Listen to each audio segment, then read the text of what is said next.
What up, what up, what up, what up? Top of the morning, or afternoon, or morning, or whatever it is. Is Twitter tripping? It's not letting me let people up. What is it doing?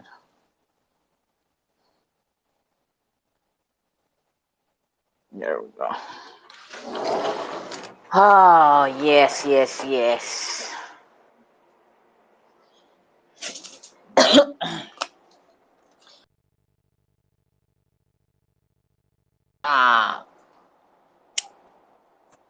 I think it's that. I just brought both of y'all up.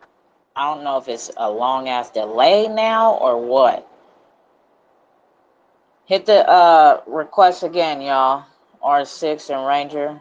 Twitter has been tripping. This shit is not cool. What up, y'all? What up, what up, what up? We got the cookout today. You know how we do.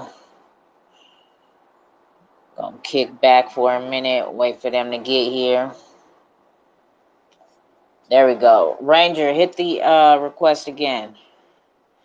Should work this time. There we go. Get your fucking shit together, Twitter. Fucking motherfuckers. Fucking acting up. What up, what up, what up? What's going on in these crypto streets?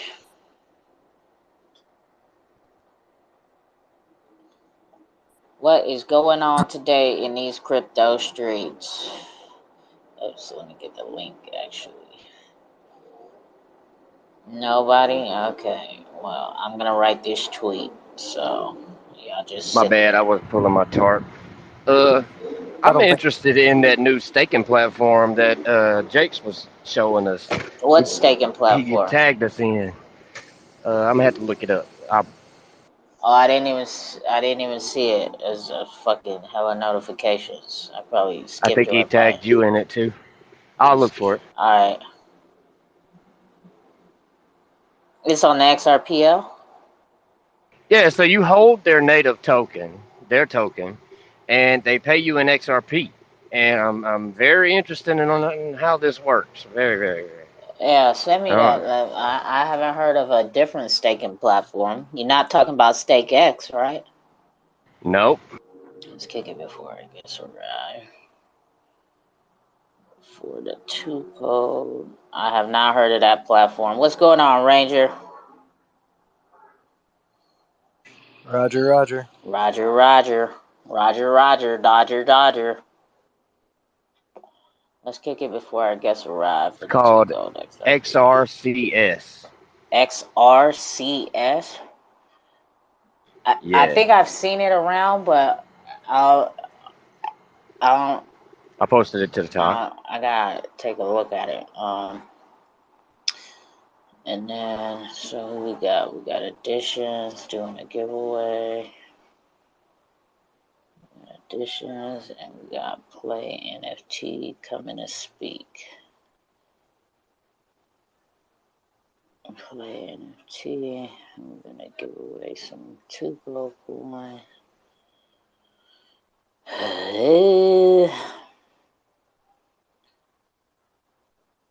2Cold coin. We gotta do that. Then we got music from Lemmy and Kamikaze.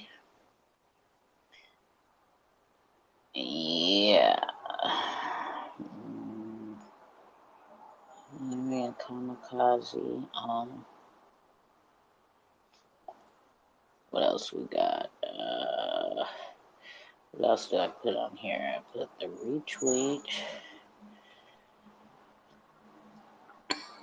Put the retweet hashtag.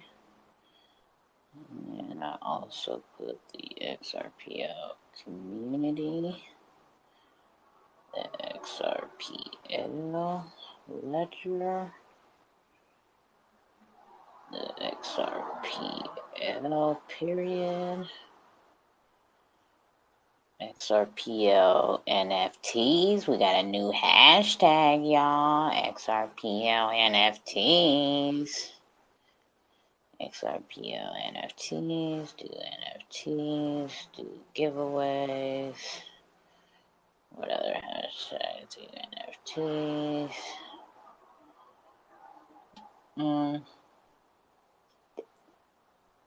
Let's kick it before our guests arrive for the, you know, the vibes. Boop. All right. Got it out. This CRX, you say? Let me see.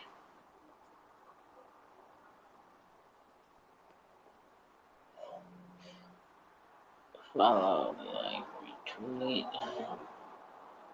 Yeah, I ain't worried about the giveaway. I'm just interested in their platform.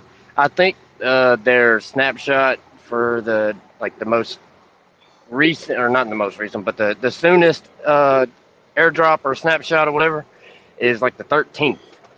So in just a couple of days. Does this sound too good to be true, though? Kinda. What's the Kinda. price? I think it's like upwards of 7%. 7% what? APY. And they pay out in XRP? Yeah. XRP Wait, is it? airdrop. Oh, this is on the XRP Ledger. Yeah, it's Yeah, on it's on the XRP on Ledger. top of the No, Jumbotron. Yeah, I it's not. posted it up there. It's not staking. I mean, there's no capability of staking. Well, It could be an rewards, well, airdrop of XRP. XR crypto staking. Oh my. Oh, am I unmuted? Sorry. Hello, guys. Yeah, see, I'm skeptical. I'm just as skeptical as you, and I'm trying to figure it out also. Well, we know who to ask whenever he pulls up. I've seen it a couple times, and I just didn't look at it because it sounded, oh shit, I just got lightheaded.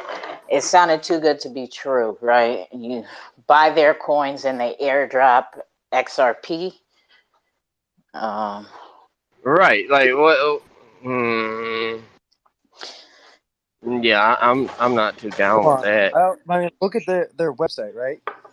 Okay, maximize your profitability and output. Buying, see payments. Mining, I don't even know how mining has anything to do with the XRP Ledger. Right. Mining asks, then staking, then XRCS.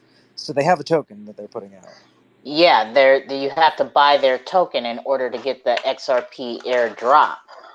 So, as usual, it seems like Jake is chasing airdrops, right? Because I don't think he even considered looking into it.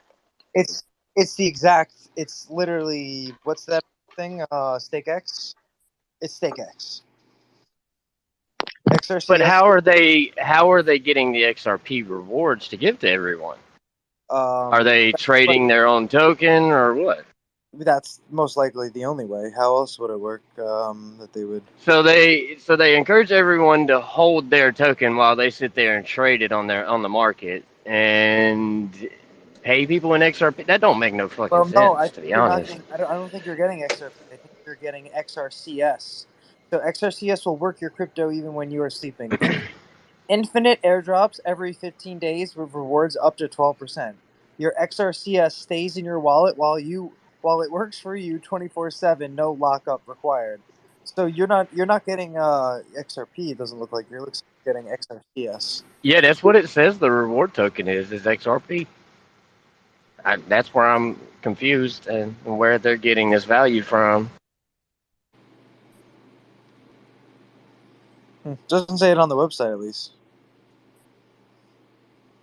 It does say they have a team. If you scroll down closer towards the bottom, it says they have a team. And yeah, it just gets a little more sketchy as you go. They have a what clients say, which is like, I'm not sure I understand how you have a what clients say if you're a brand new project, but loving the concept. It's the only one I know that gives XRP as a reward. So I guess that's where you're getting that from, right? Truly working results are worth it. Thank you very much, XRCS, for this very nice passive income. So it's exactly what StakeX is doing. But they pay you in StakeX. I'd have to see if they actually give the XRP. I'm thinking about putting like So instead of $10 to it. them just giving you XR, instead of you getting the StakeX, they're basically just going to sell their token and then most likely give you it. Let's see, they have a tokenomics page here. Okay. By the way, have you guys been into Kava Labs?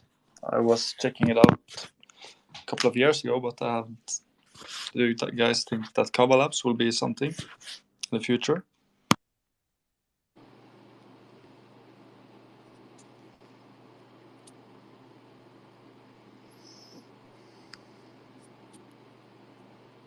Sorry, I'm I not don't. sure. Yeah, I don't even know what you're talking about. I'm removing this from the top of the jumbotron so other folks don't Yeah. get bamboozled. Okay, so here we go. Right here. So to put into perspective, XRCS will give 8% interest every 15 days staking process as a reward for holders. There's no such thing as staking, it's an airdrop, technically. But addressing some choke points, XRCS will put a buy wall depending on the profit earned on the staking process, lowering the risk of losing due to volatility. Traders will now have enough reaction time for a proper exit or re-entry. Wow. Providing a bird's eye view of how the allocation will look, here are the allocations. 80% will be put on staking and 20% will be liquidity reserved. So they're really just going to reward themselves and then dump the token on the network to provide everybody with some XRP. See, that's what I thought they were going to do. That's the only viable option. Yeah, and buy the token too to raise the price. So strengths, 20% liquidity buy wall, shortest staking cycle, open for audit, regular updates, future AMAs with the developers. Opportunities, domino effect of global cryptocurrency uptrend, successful staking results. Staking doesn't exist on the XRP Ledger. Tight competition between major exchanges resulting to higher staking reward offers. Man, they're really with the marketing stuff, huh? Yeah, Cole, we need to get a let's talk about it on this subject. Look at all the colors they use. It's pretty nice looking. I'm not gonna lie. Well, I Yeah, mean, it is a yeah, little polished, I do have to say. yeah, they've been around for a minute because I've seen it up and down my timeline for a while, but I've never really, whatever. Just yeah, it just looked too good to be true. You know what I'm saying? So it's like, I don't even want to reach out to them, get them on the cookout. We Yeah. will definitely ask Rivelton. Yeah, I was about to say I'm gonna send it on over to him. Has he heard anything about it? They have a I'm pretty disclaimer. sure They have a disclaimer page at the bottom of the white paper. It's probably my favorite thing out of all of this. What does this say? It's a lot to read, but I go. My favorite one is under the disclaimer of the not a sale of security of fiat currency. There's professional advice. Potential holders of XRS tokens should consult a lawyer, accountant, tax professional, or any other professional as necessary prior to determining whether to purchase XRCS token and or using the XRCS platform. In what realm would a lawyer or accountant or tax professional ever say, yeah, definitely do that? That sounds like a good idea. Oh, mine's all the time.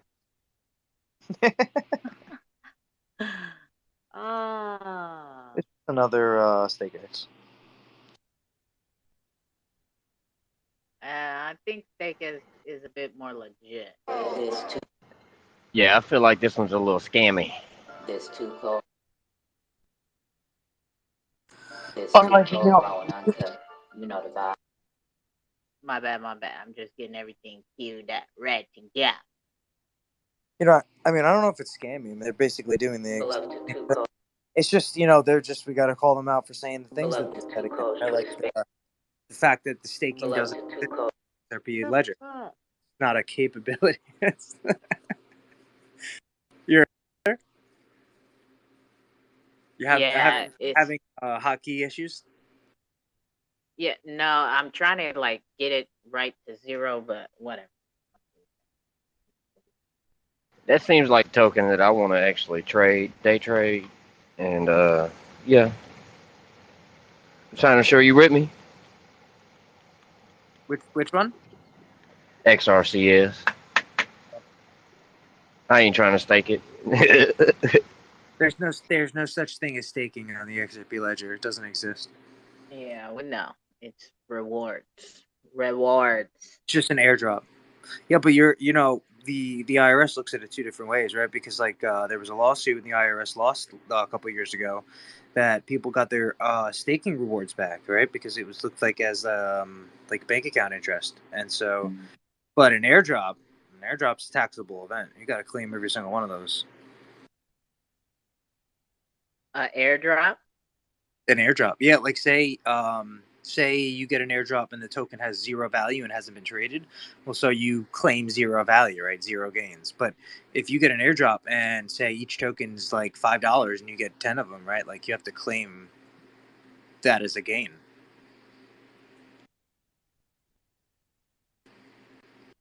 Actually, I think they consider it income for the year.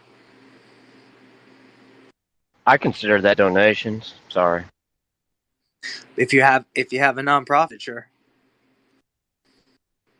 There is a rule that somebody can gift up to $15,000 depending on the state you live into per year to per person, but then you got to be able to claim the other person that gave you it. I am a charity. I accept all donations.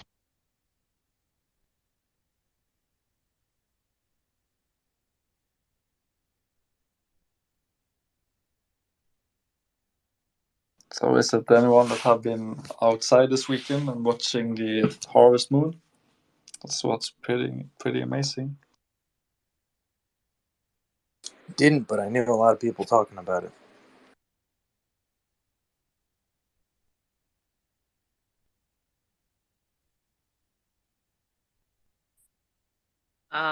Where is this guy, Jakes? He's the one that tagged us and all that. Where is this scoundrel? I almost brought it up yesterday, but it just didn't seem like the right time.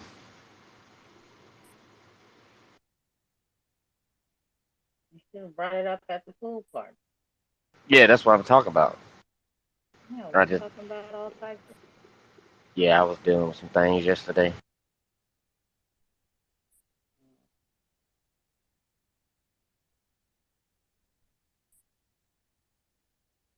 Yes.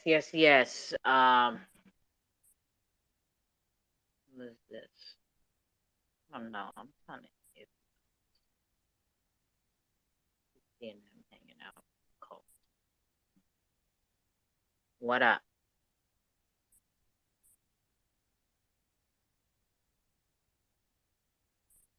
Hey, Stakes.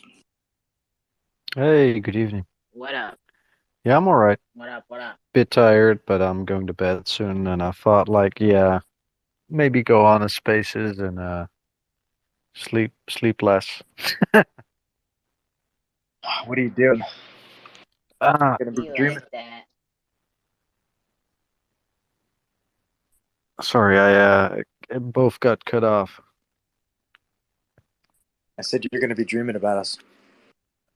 Probably, yeah. I dream about you. The most I dream about you all the time, Death Ranger. I didn't mean it like that. I meant the most relevant thing in the mind is usually what you dream about. Actually, it's been a long, long time since I've actually dreamt about things, or at least I can't remember it. Same way. I can't really remember my dreams unless they happen right as I wake up. Well, and I guess I'm the weird one that can force myself to simultaneously have the same dream over and over again every night. What, you have the same dream every time you sleep? Sometimes, yeah. What's it about? I'd rather not get. into my stuff. All right. Cool. That's for the Sandman to know only. But can you control the dream then? Because I heard that people, or read it, I think that people Yeah, actually do it. yes. Yeah, Yes. you can. Yeah. Right. That's awesome. Yeah. Most important thing is meditate for about an hour before you go to bed. Yeah, right. Well, here's my thing, and I guess that this came from the male line of my family because my grandpa had it as well. I can close my eyes anywhere I want in any position, and within 10 seconds I'm gone. I can even sleep when I'm standing. Yeah, that's a gift. That's a huge gift. I Absolutely. I have to lay there for an hour before I could even go to sleep. Yeah, the tip the thing that's just makes it work for me is that I immediately go into the same breathing as what I would do if I would be sleeping, and then I'm just boom, I'm gone. Yeah, and so if you lay there for an hour before you go to sleep and pass out, consciously reenact the same story of, I don't know, it could be a future something of what you want or anything. Reenact the same story every single time in your mind before you go to sleep. I think there's the Eventually, problem. I think there's the problem. I don't have enough willpower when I'm tired. So there we go, right there. Death Ranger just gave us a hint to what he be dreaming about, making himself dream about every night is when XRP moons. Or he's a flare guy too. When XRP flare and Songbird moon. Huh. Death Ranger. I dream about Twitter sometimes, but I have never been dreaming. I've been into a space before, though. See, I knew it. I see he got quiet because he knows that that's his dream. He be making himself dream about that. When those three start rocking and rolling. I can remember when I was younger that I used to dream. I don't know when I kind of lost it. It's just I haven't properly remembered the dream for decades. stress can do that. Yeah, that's probably it. Yeah. I haven't dreamed in quite some while, or I can't remember. I can remember. Luckily, I'm not alone then. I guess we should be meditating. Meditating is as easy as being able to at least sustain the same thought without interruption for a elongated period of time. But if you pass out in 10 seconds, it's kind of hard. Yeah. When I lay my head on my pillow, I'm gone. You shouldn't talk to me when I go to bed. Like I'm gone. Like good luck. My ex really had to get used to that. She was like, "Yeah, and I'm gonna talk about my day," and I was like, "Yeah, later. Talk to you tomorrow." And I was gone. I just I just moved my head and it was gone. She was always frustrated with that. Don't you live in the Netherlands states? There you can smoke legally and everything. Then you get crazy dreams. Yeah, even the only time I had crazy dreams, I don't know, I'm not really that into to chemistry or stuff like that, but when I used to smoke weed, I didn't really have any dreams either or things like that. But when I ate a curry with saffron in it, saffron, I believe if I translated correctly, and then I smoked, Jesus Christ, that was like lucid dreams all over. That was phenomenal. Uh, was one big Dali painting. What was it Shit's called? What wild. you were eating, you said? Yeah, What like was the spice, like saffron, you know. Is it something you trip from? No, it's the spice that it's the most expensive spice in the world actually because it's handpicked from a flower. It's the Ah, orange wires that gives a yellow color to food. Saffron, and if yeah, that's you one. yeah, and when I eat that and I smoke one, uh, um, but that been decades ago. But that was really like lucid dreams and stuff like that. All right. Hello. Let's get this thing going. All right. It is 2 o'clock, or well, 5 p.m. Eastern. We are here at the Sunday XRPL Cookout, as we always are every single Sunday, right? So y'all know what time it is. We got projects that are on the XRPL coming to talk to and with the community.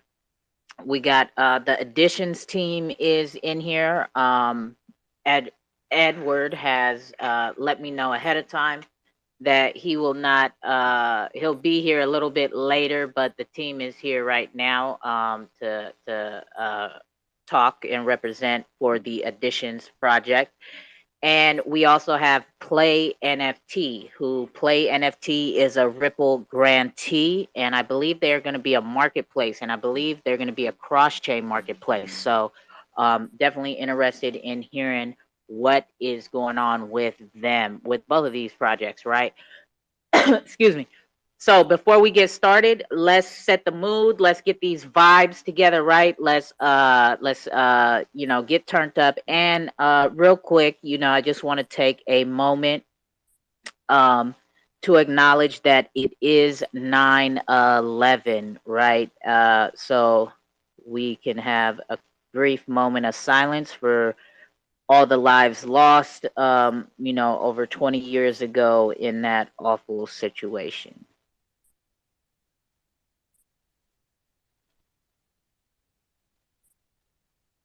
All right. So, yes.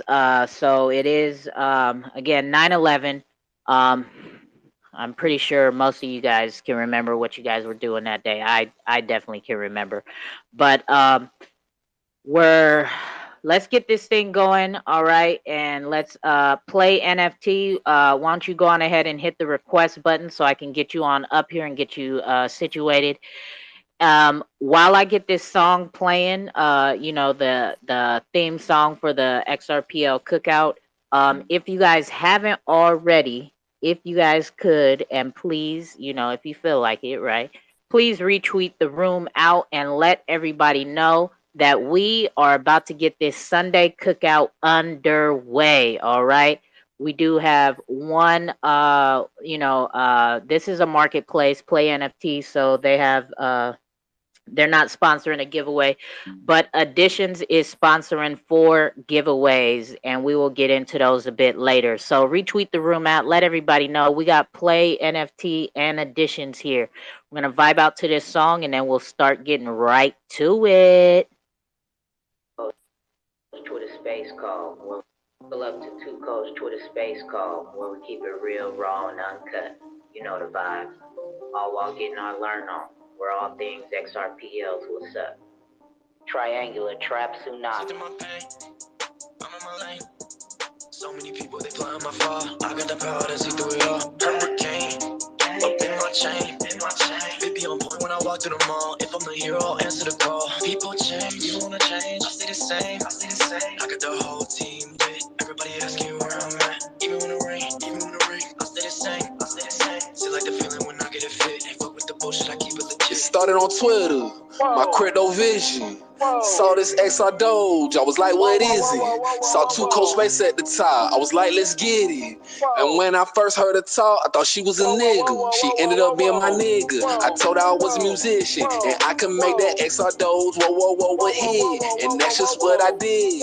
Chillin' shit was lit. And every time my songs came on, she represent. Whoever needed help with XRP, she consent. She was the XR Doge ambassador for a minute. You know that every success story comes a friend that always turn their back, bro. Hoeing, bro, bitch, that's what they is. I'm in my lane. So many people, they flying my far. I got the power to see through it all. Hurricane, up in my chain. Baby on point when I walk through the mall. If I'm the hero, I'll answer the call. People change, you wanna change? I stay the same. I got the whole team lit. Everybody asking where I'm at. Even when it rain, I stay the same. Still like the feeling when I get it fit. Ain't fuck with the bullshit, I keep it legit. XRP Ledger, shawty is a blessing. She'll bring hell to your ass, but she really came from heaven. XRP reppin', yeah, we up like 7. She was out for 2 weeks, came back with a few treats. One of them was FKM, so we went back in. X sticks, limb for limb, surgically dissected, wiped out the infection. Warm up the grill, cook out, we resurrected. I'm talking Uncle Neil, X-rated, Becky Corn, the ocean's wavy, Sonar Muse, Magneto, a bro, ho get in my way, we letting off a torpedo. Triangular trapping so hard, I might rock a Speedo. New York ranging to the west coast, just call me Revo. But I'm from the south side, new version of CeeLo. This is 2Cold's song, whoa, whoa, whoa, my people. We a fan vibe on this ride, learning, laughing, and talking that shit. Not worried about no one else. I stay in my lane. I ain't worried about the numbers, the fortune, or the fame. Cause I ain't a lane. The sun big enough for everybody to shine. Just respect my shine when you see it's my time. It's my time. It's my time. She ended up being my nigga. I told her I was a musician, and I can make that XR dose. Whoa, whoa, whoa, what hit? XRPL Ledger. Shawty is a blessing. She'll bring hell to your ass, but she really came from heaven. And every time my songs came on, she represent. Whoever needed help with XRP, she consent. She was the XR Doge ambassador for a minute. You know that every success story comes a friend that always turn their back, bro. Hoeing, bro, bitch, that's what they is. Hey, that is how we kick these cookouts off. You feel That's me? the one right We there, get 2Cold. That shit it, go hard. That's the one right there. yeah, Yeah. that's been the one. You feel me? Let me make that a while back, and I play it for every single cookout. Right? That is how we get this thing started. So thank you, Payton XRPZ. All right, y'all. We are here and we are ready to get this thing started. So we got Play NFT in the house, right? I really want to hear what this marketplace is about. We've talked to a couple marketplaces throughout, the history of the cookout. And when the grantee list came out, I seen Play NFT on there, right? And I did, a bit of research on it, and I've heard them talk maybe in a different space call or two, and I get it, but I don't get it. So I definitely want to hear what Play NFT is all about and what the market, what type of marketplace they're bringing to the XRP Ledger. And again, like I said, they are a Ripple grantee. So whatever innovation they have going on, Ripple is obviously thinks that it's worth investing into as well, and they have granted them some funds to help them continue on and get this thing to be a bit more bigger than what it is right now. So, Play NFT, what is going on with you, my guys, and what do you guys got going on the XRP Ledger? Hey, can you hear me okay? Loud and clear, loud and clear. All right. Yeah, I appreciate you inviting me on finally. We finally got this together. Play NFT. I guess I can introduce myself. My name is Xavier Moore. I'm the CEO of Enigma Games. Enigma Games is a game studio that's been around for 22 years now. And recently we jumped into blockchain gaming about 3, 4 years ago. And we were going to bring 5 of our games over to the engine, not a blockchain, but engine ecosystem. And one of the things we ran into was when we started creating our NFTs, that we wanted our games to share the NFTs. And so we created a little internal tool so that our games, if you achieve one NFT in one game, it will unlock something in another game. So we had our internal ecosystem between our games. And later, other developers were asking, like, how do we do it? What we doing? So that's how Play NFT was kind of born. We made it a public tool. Other people can use it. And it's just been evolving ever since then. It's been a crazy ride, man.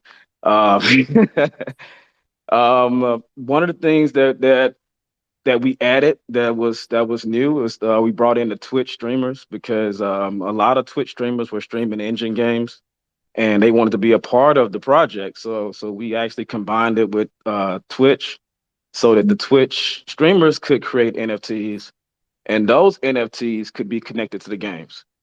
And so that was kind of what we've been keying off of, and how we got with XRP. They were, they asked a million questions of what we plan on doing, how we were going to scale this thing, other chains that we were on. And that's kind of how the marketplace started. So the marketplace now, if I can explain it, we have YouTube, Twitch, and we're working on TikTok, where the streamers or content creators now can create their NFTs, and those NFTs can be purchased by the viewers. So if you're a Twitch streamer, you have a storefront URL, and you can sell your NFTs while you're streaming. And those NFTs can be connected to any game that's on our system, and that's what gives the NFTs utility. And so after your viewers purchase the NFT, they can go to the game, and whatever your NFT unlocks in that game, it depends on the game developer. The viewer can then um, log in with their NFT and unlock that content in the games. Okay, okay. I'm not a gamer, right? So, okay, so, and again, like I said, so you guys are a Ripple grantee, right? So you guys have brought this to the Ripple DevX team, and obviously they deemed it worthy enough to help you get some more funds into it. Now, I also seen that it says cross chain, right? So how does that Yes. work?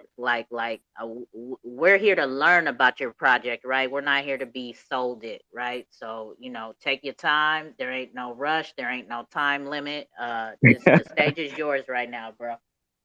Okay. The cross chain aspect. So if you're a Twitch streamer, YouTuber, when you create your NFT, you don't actually create it on a chain. It's just created in our system. So the viewers, when they purchase an NFT, at the point of purchase, they select which chain they want that NFT to exist on. And so right now, I believe we have 3 or 4 chains that are available to be minted to. XRP is gonna be there as soon as, I guess, NFTs are live. We're gonna put our smart contract up, and you can mint the NFTs on that chain as well. So that's kind of where the cross chain aspect comes in at. Okay, okay. Death Ranger, go ahead. I seen you had your hand up. Yeah, so that's like what I was gonna ask. Kind of what you asked before. 2Cold was like the cross chain capability, or the necessarily the NFT itself, or the in game item. Is the in game item represented on a blockchain, or is it on your database and you guys are just kind of accepting crypto for the payments? It the For the game items, it depends on the game developer. So when the NFT is created, um, if the streamer said that this NFT is connected to a certain game, then that connection is in our database, and we have APIs. So the game developer can be on any chain. I think we have like 11 chains now that we support for game developers. And they can be on any one of those 11 chains. And if they use our API, we can tell them when the user logs in, which NFT they have and which game content they have unlocked. Yeah, so the item does technically, it is represented as an actual NFT on the chain. The NFT is on the chain. Yeah. The item is in whatever developer's game. So if say for instance one game comes in and say, okay, if you're with this streamer, you can unlock like a special item, or you can unlock a level or a quest. So it depends on what the game developer wants that NFT to represent inside their game.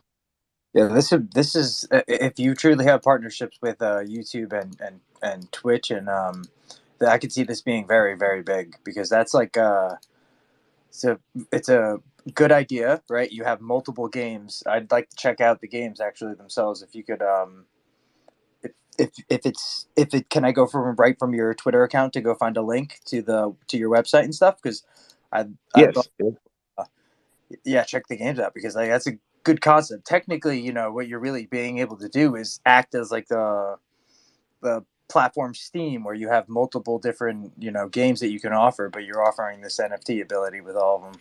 It's cool. Yes, exactly. We have 2 games that are live now, and that's one thing we're working on is getting more games. We're gonna host a hackathon probably next month, start of Q4, and get some more game developers in so we can develop that side out. Because right now we just been focusing on the demand side and not the supply. Do you guys have a token or anything? No, not yet. That's Q4. We're actually working on that as well. It's getting our token because we have a arcade feature coming next quarter, or actually at the end of this month. And that is we need our token next month to kind of help support that. You know, I personally like it when projects don't kind of create their own token. I think there's less headaches to deal with for the project itself. But as long as you're always willing to accept, you know, other digital assets for the same things of in-game items and stuff, I mean, I don't see Yes. a Yeah, our problem. token is mainly going to be for the arcade and the on-site. The streamer connection with the streamer or content creator NFTs linking to the games, that's not going to be using our token. It's only going to be for the arcade system because we're going to be doing the play and earn system with arcade games, and that's a little separate, but it's I guess in the vision of the site, it's constantly evolving. So as a game developer, I'm constantly adding new features. Um, now, so when you say games, you're for the gaming side of connecting, I guess mainstream to gaming and kind of slowly swaying them into NFTs and crypto. Um, is there specific games that can only be on the platform? Do you accept any and all games on your platform? Like, how does that work? Yes, right now it's any game that wants to be a part, even games that are not blockchain games can use this system. So we just have to kind of get the word out, and I think the hackathon is going to help, bring in more games. But I'm in talks with other game developers. I got a meeting next week with a few game developers, so that's the next focus of Q4, just constantly bringing in more games and building out that side. Okay. Is there anybody else who has any questions for Play NFT? I mean, come on. I know there's some I, fucking gamers in here. I got more Stop questions. being all fucking shy. I Go ahead, Death Ranger. got more. So the games themselves. So that's are you renting servers or hosting servers all over the world, or are you renting a service from some sort of platform You mean for the games? for the games? Yeah. Well, the game developers, we just have an API, so we're using just standard Amazon for our servers.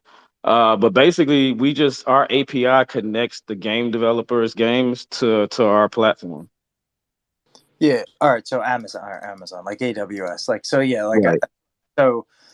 Right. Because if you get an influx of users, right, and you need more servers, you have to technically your costs go up and stuff like that. You know. So I was just seeing. Right. Yeah. We built everything scalable, so yeah, we're ready for success. Okay. Okay. Go ahead, Wolf of God. Hey, Play. Sounds very interesting what you have here. I didn't heard. Do you have any games? How many games are you working on right now? And when do you think that? There's currently 2 games that are live. One is a game that's mobile called Min Mins, and that's on Android and Apple or iOS. And the other game is Shield of Shaolin, and that's live on Steam currently. Sweet. It was for Android, the mobile game you said, or is it for iOS as well? Only Min Mins is mobile for iOS and Android. Yes. Okay, thanks. All right. Okay, and then so who? Anybody else got any questions? Now, when so the two games you said, one is Min Min and what was the other one again? The other one is Shield of Shaolin. It's the game that's on PC and Mac that's on Steam. Okay, so are those like examples of the of how you can unlock and use? Did you say we could use the NFT into the next game, or how, like I'm not a gamer, so I'm trying to like follow along and understand. Okay. Yes, yes. Those games have content that can be that an NFT can be connected to. Okay, so I play Min Min and I level up or whatever, and then I can hop in to the other game and use some type of NFT in there from the Min Min game. Oh no, no. The Play NFT is not connecting those games. See how can I explain it? You start with the content creators. That those I guess that's a starting point. So if you look at on the site, if you go to all the content creators, you see we have like nearly 500 Twitch streamers, a few YouTubers. Since YouTube is kind of new, we just pushed that live. But you'll see like some of the Twitch streamers already have NFTs. And so you would go to that NFT, and then that NFT, if you purchase that NFT from them, then that NFT is linked to Min Min's or Shield the Shaolin. And then with that, you log into the game, and then it will detect that you have that NFT, and then you would unlock the content. So it starts with the content creators currently. Oh, okay, okay. I see what you're saying. And do they okay, so do the content creators pick which games they I guess it's so and like kind of sponsor or whatever, right? Or Yes, promote, represent, however it goes. right. And then so they're on their platforms playing the games, shilling the games, the NFTs and all this, and then the project. So let's say okay, because I'm trying to understand like because I am an ambassador for this gaming project. It's called Combat Kanga, right? So let's use that for example. And Okay. let's say I'm a YouTube person, right, or a Twitch person. So if I'm on there and do I have to be playing the game or I just like making content about it and like buy, get this NFT and then you come and buy it and then you get like the benefit like you get what I'm trying to understand like I'm a hands-on learner so I'm trying to like wrap my head around how this flow. Okay. Okay. Yeah. Let's take that for example. So you're a YouTuber. The YouTuber when they create their NFTs, they can pick if their NFT is going to be connected with a game or not. Because some of the streamers they don't want their NFT linked with a game. They just want to sell NFTs of their brand. So it's an optional connection with the games. If you don't want to connect with the game, you don't have to. Um, but let's say for XRP, you're on YouTube and you have your storefront URL. You show that URL to your people while you're streaming. You don't have to play the game or anything. Just here are my NFTs because currently, on YouTube they don't have a way to buy NFTs. So here's my link to buy NFTs from me. Somebody buys the NFTs. Let's assume that XLS-20 is live, right? So XRP is one of the options that you can mint the NFT to. You mint it to XRP on the ledger, and from there, if that YouTuber has linked it to the XRP game, then you can log into that game, and then that game hits our API to let it know if you as a user have that NFT. Okay, and then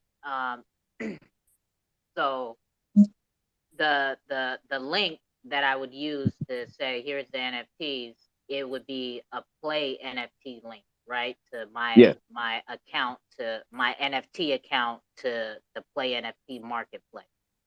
Yes. Okay, and then the game would it be already partnered with you guys or it could just be any random game?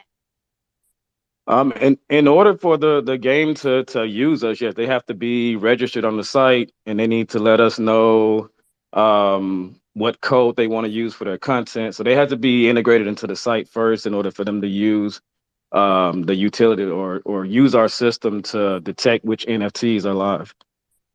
Okay, and then like you said, it doesn't have to particularly be a NFT game. It could be I fucking make NFTs for feet, feet picture NFTs, whatever, right? Yes, And I'm like, exactly. okay, go get this NFT here at Play NFT, and then you could get into the game and whatever perks for using my NFT to access that platform. Is that the best way to say it? Yeah, you got it. That's it. Okay, perfect. Um, Can okay. you say that again? Wait, go ahead, Karma. I was just gonna. Can you say that again? Say what my pictures, NFTs of my feet. No, uh, I mean explain what the. I followed that, and then I had another thought, and then I tuned out for the last half of it. so how I'm understanding it is, if I'm a content creator on YouTube or Twitch, and let's say I have my own NFT collection that doesn't have to do with the games at all, but I have my own NFT collection. But I have an account with Play NFT. So my NFT collection is on Play NFT, and let's say whatever, I have NFTs of fucking pictures of my feet, right? And I'm like, here, use my link, go get get these NFTs here, and you'll have access to whatever games are connected to Play NFT, and they will have special perks for having my NFT because I'm a part of the Play NFT. I guess like I don't know, you want to call it marketing or how, like, I'm helping push Play NFT. I'm helping drive traffic to Play NFT. So you as a customer would get perks for using my NFT once you get onto the Play NFT platform to find a game to play. Is that right? Because could it go to any game or just a certain game? Like, do I have to be connected to the game or any game on the Play NFT platform? Yeah, if you hold an NFT in any NFT, really, if you hold an NFT, you can connect that NFT with any game that's available. Some game developers may lock their content to only certain NFT collections. Because currently we have, I think, 81 collections that we support. Um, so the game developer can say, okay, I only want my game usable by, the crypto punks or something. And only holders of crypto punks NFTs can link with that game. So it can go that way, but if the game say anybody can link with us, we want to bring any collection on any chain, then if you hold an NFT, you can go through the list of games and say, oh, okay, here's some content for $1. And you make that connection with that content. Then you go play the game and log in, and whatever you just connected will be available for you. Okay, and it would be like at a discounted price compared to just going and playing it regular. Well, and that's up to the game developer. Like the game developers can use our platform as a stream of revenue. So they can put special quests or items because some right now the current limitation with blockchain games is that if you're on a blockchain, you're kind of limited to that chain. So all the games that are going to be on XRP, they usually don't have a way to get NFTs or anything from other chains. And so we're bridging all that together for the game developers as well. Okay, okay, dope, dope. Now, I don't know if you've heard of this project on the XRP Ledger. It's called Quarter Onion. Have you heard of them? No, not yet.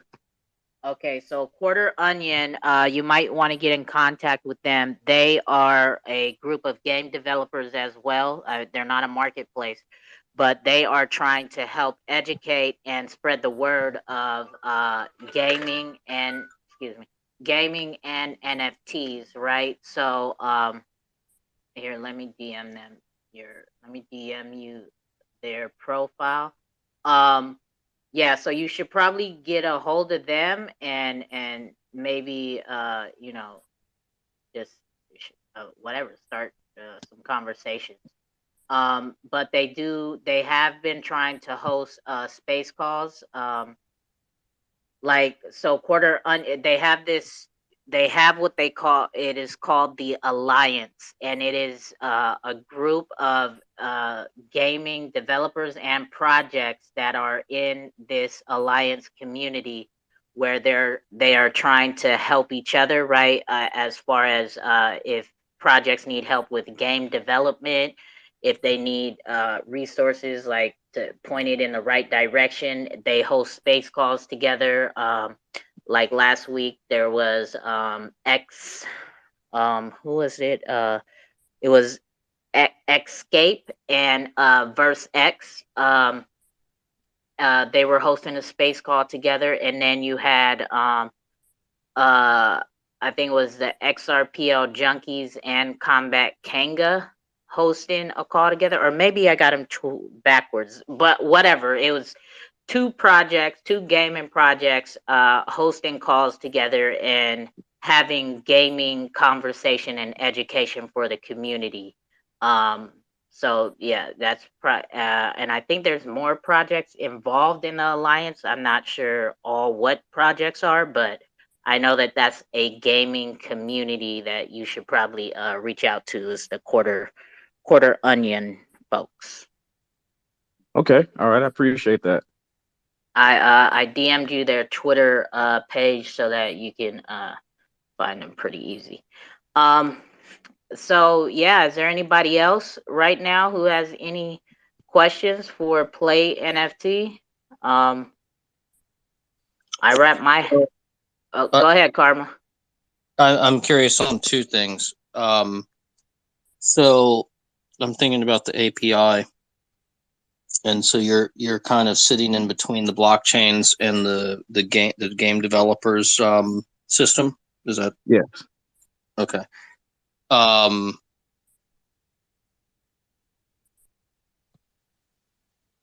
Are you but you're helping mint the NFT, or does the developer mint the NFT? No, we're minting the NFT. What our system does is just link that NFT with the game content. And so that part is centralized for now. That part is centralized where we have a database full of utility links. And we have our API uses our account system. So when the user logs in, we know which NFTs they have linked in our system. And then we just relay that to the developer saying this user has already unlocked quest 1. And then the developer at that point, his code should trigger and say, okay, give this user quest 1. Yeah. Okay. That's cool. So do you mind me asking? You don't have to answer, but how are you monetizing? Are you like a per API call, or are you how are you doing that?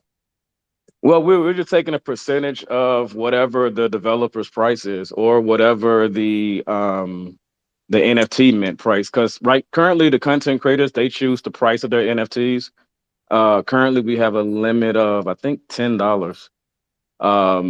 And so when someone purchases the NFT to mint on XRP, of course, I receive I think 20% of that. They get 80%, and we get 20%.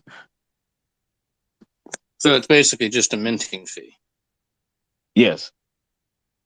That's cool. And then how do you set the royalties and all that stuff, or the brokerage fees, or how are you guys handling that? The brokerage fees. I'm not sure what you're referring to. On XLS-20, there's both royalties and brokerage fees. They're like optional settings that you can put when you make a NFT. That I'm not sure about yet. When things go live, I think we can dig into the advanced parts of the NFT. For now, we're just minting the NFT and just making sure it's there on the DevNet server.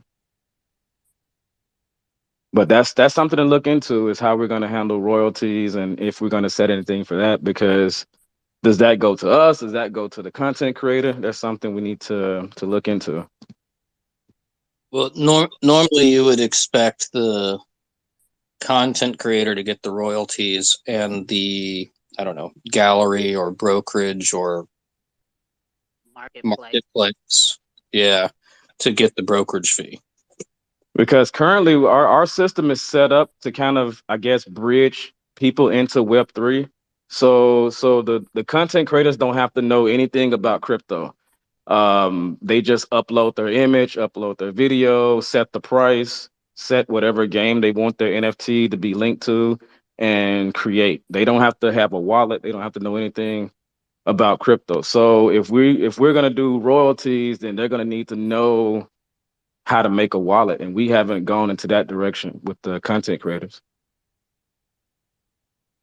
So are you custodying everything then, I would assume? No, actually, the only the after we mint, everything is being sent directly to whoever purchased the NFT. So the purchasers have to know, they have to have a wallet in order to mint. And I think we have like four chains, 4 or 5 chains that are available now. And so when they put their wallet address in and say, okay, I want this NFT with this address, we just mint it and then transfer it immediately to that wallet. Well, then how do you, okay, let's say I'm a game developer. I mint an NFT, it's a sword or something, through your platform. Some user purchases it. Let's call it $10. So you owe me $8. How do you pay me if I don't have a? Because they're going to pay, the user's going to pay in some form of crypto. I'm assuming, right? Or no? No, everything right now is being handled with PayPal, and that was by the request of the Twitch streamers because they only deal in PayPal. So I'm like, okay, PayPal is easy. Let's use that system. So then the only real blockchain is the minting of the NFT. Yes, exactly. Gotcha. That cleans things up. So then you just throw me the $8 and through PayPal. Yes. Cool. Well, yeah, okay. Now that it's explained like that, yeah, okay. That is bridging the gap between the Web 2 world and the Web 3, right? And which is, we've talked about this plenty of times, right? There has to be an easy point to where people are using the blockchain and they don't even know they're using the blockchain, right? And this seems like a perfect situation for content creators, right? Because content creators are, what are they there for? They're there for the views and the money. And this just hearing how the engagement between Karma and Play NFT, like Def Ranger said, this could be, this, get this out to another, go ahead, Wolf of God. I was just wondering, was it play to earn games that you was working on, and if so, how many hours a day do you have to like grind to make a living, or is it more luck based? Well, currently we don't have any play to earn games. We have blockchain games where you can earn NFTs, but it's not the play to earn game design. Oh, okay. But our arcade system we're bringing in, we are gonna have I guess it's called a play and earn instead of play to earn. And it's gonna use our native tokens, and it's gonna be more I guess income financial focused than the other games. Okay, so from the outside looking in and not being on the gamer side, for me, it seems like, okay, even though you are working with gaming projects and gaming, I guess, companies, right? And you are a gaming company. You said you've been in a gaming company for years.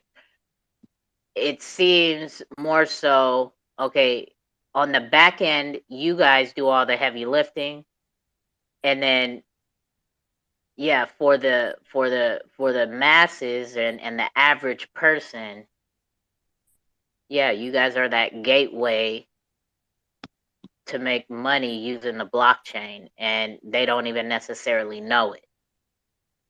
In a Yes, exactly. sense, yeah, Exactly. they don't even know that. Okay, we're gonna take this content or this picture, and we're gonna put it on the blockchain, and you tell your people to go here and buy it with PayPal.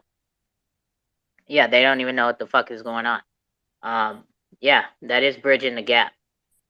Yeah, Yeah. that's the goal, and I've had what 20 years experience of making games for people that are not necessarily gamers. Even with, I don't know if you remember, Facebook gaming with Zynga and those guys. That was one of the challenges. A lot of people came to our games that had never played a game before. So we had to kind of bridge that gap to say, okay, see how easy it is to play a game. And once they saw how easy it was to play a game, even my mom was playing the game for a few years, and that was cool. But it was a really easy way to get people that were just in social media into gaming. And so that same, I guess, skill set is being used here to get people from Web 2 to merge into Web 3. Yeah, and I talk about that all the time. It's going to be something. I'm not saying that this is goofy, right? But it's going to be something goofy like social media that brings the masses in and really sparks their attention to maybe not even go down all the rabbit holes that we go down, right? To understand the technology and this and that. They just going to want to understand how to make the money.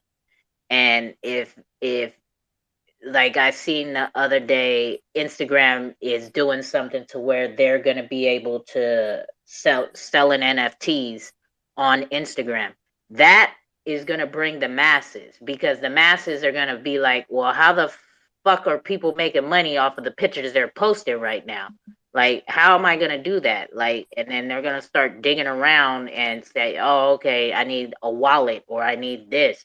Or if they do it as simple as Play NFT is doing, they're not gonna need all that heavy lifting on the front end to really understand how to post their picture and make it an NFT, if Instagram is gonna do all the back end work like Play NFT is doing, right? And then they just post their picture, and you know and have that toggle like whatever NFT this, right? And fucking Instagram on the back end, as me being a viewer of this content, if I click it and say, oh, I want to buy this picture, Instagram's gonna do all the back end, and then the Instagram content create, like, yeah, it's gonna be something goofy like that that gets the masses to want to be here, because it's the opportunity to make money off of fucking doing something simple, and they don't give a Right. fuck about the technology. So Right. yeah. I got a question. Would you do you have any ideas to host like esports tournaments and stuff? Yes, yes, that's actually, I guess it's gonna be Q4 now. We're actually working with one of the esports teams. Once we finish the arcade, we're gonna move into, I guess you would say, pitting the blockchains against each other, or the NFT projects against each other, and like a esports kind of a fashion with a tournament system.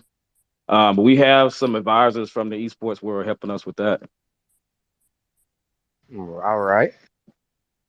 'Cause that's the goal, is to mainly just build utility around NFTs. Like, it's not just an image. It needs to represent something. And so we have it representing game content. We're gonna have it represent your ID, your identity. And then once we start with the esports, the competitive side, it's gonna represent whose teams you're on. It's gonna be like, who's your allegiance to. And so those things help NFTs become more than just images. And that's our goal, is to assist that process. Yeah, it creates competitive controversy. Yes, because crypto is very tribal, very tribal, and that leads to a lot of drama, and we want to be in the middle of that drama. So, yeah, look out for that feature. Should be next month. That feature should be live.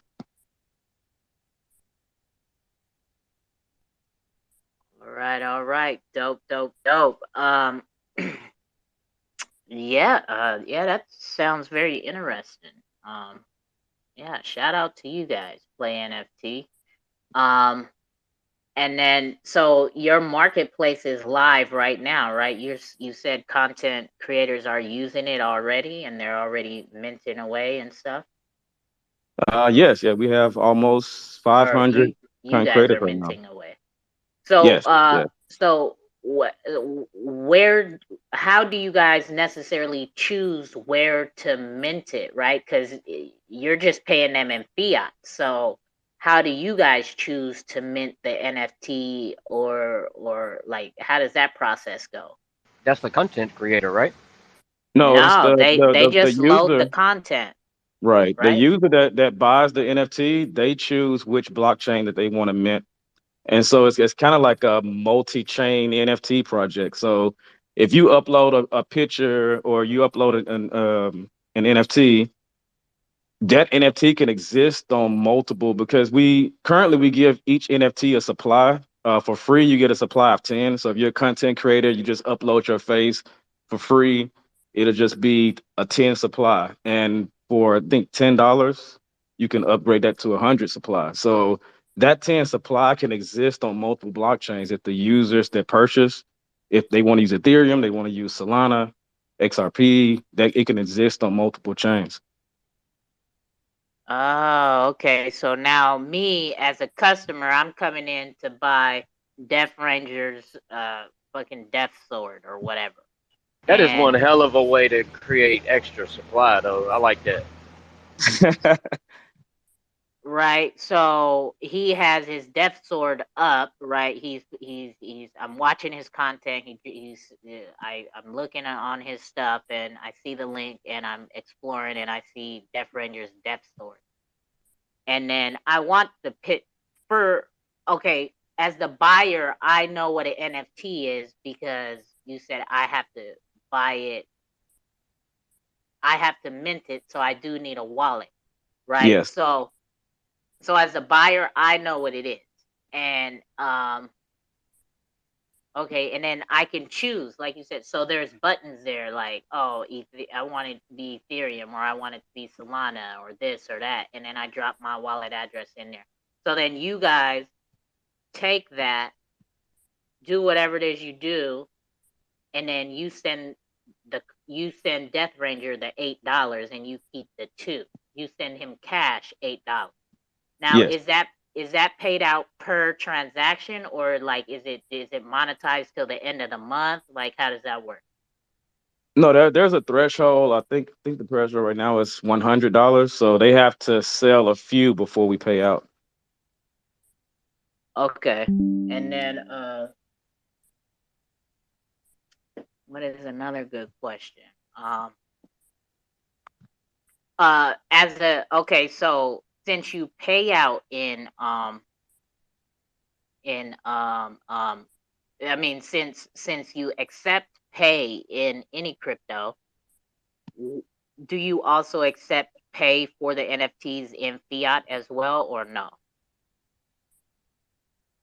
Yes, it's only fiat. So the only option right now, if you want to buy an NFT from one of our creators, is to use PayPal. That's the Oh, only okay. option. And then I just okay, so I use PayPal to make the payment for Death Ranger's Death Sword, and then I drop my wallet address where I want the NFT sent. Yes. Okay. And There we we go. do have another section of the site. If you own an NFT, like currently you own an NFT, and you want that NFT to link to current game content, we accept crypto for that process. Wait. Explain that part one more time. If you currently own an NFT that has nothing to do with Play NFT, just you currently have your wallet. Let's say you have Ethereum and you have NFTs that are in your wallet currently. You can go to the site, search your wallet, pick your NFT that you want to link to a game, and that process you pay with whatever chain coin for the chain that you're on. So if you're on Ethereum, you pay with Ethereum. Okay. We got Doctor and then Beat Your Beat. Go ahead, Doctor. Oh no, he's with the additions team. Beat your beat. Go ahead, my guy.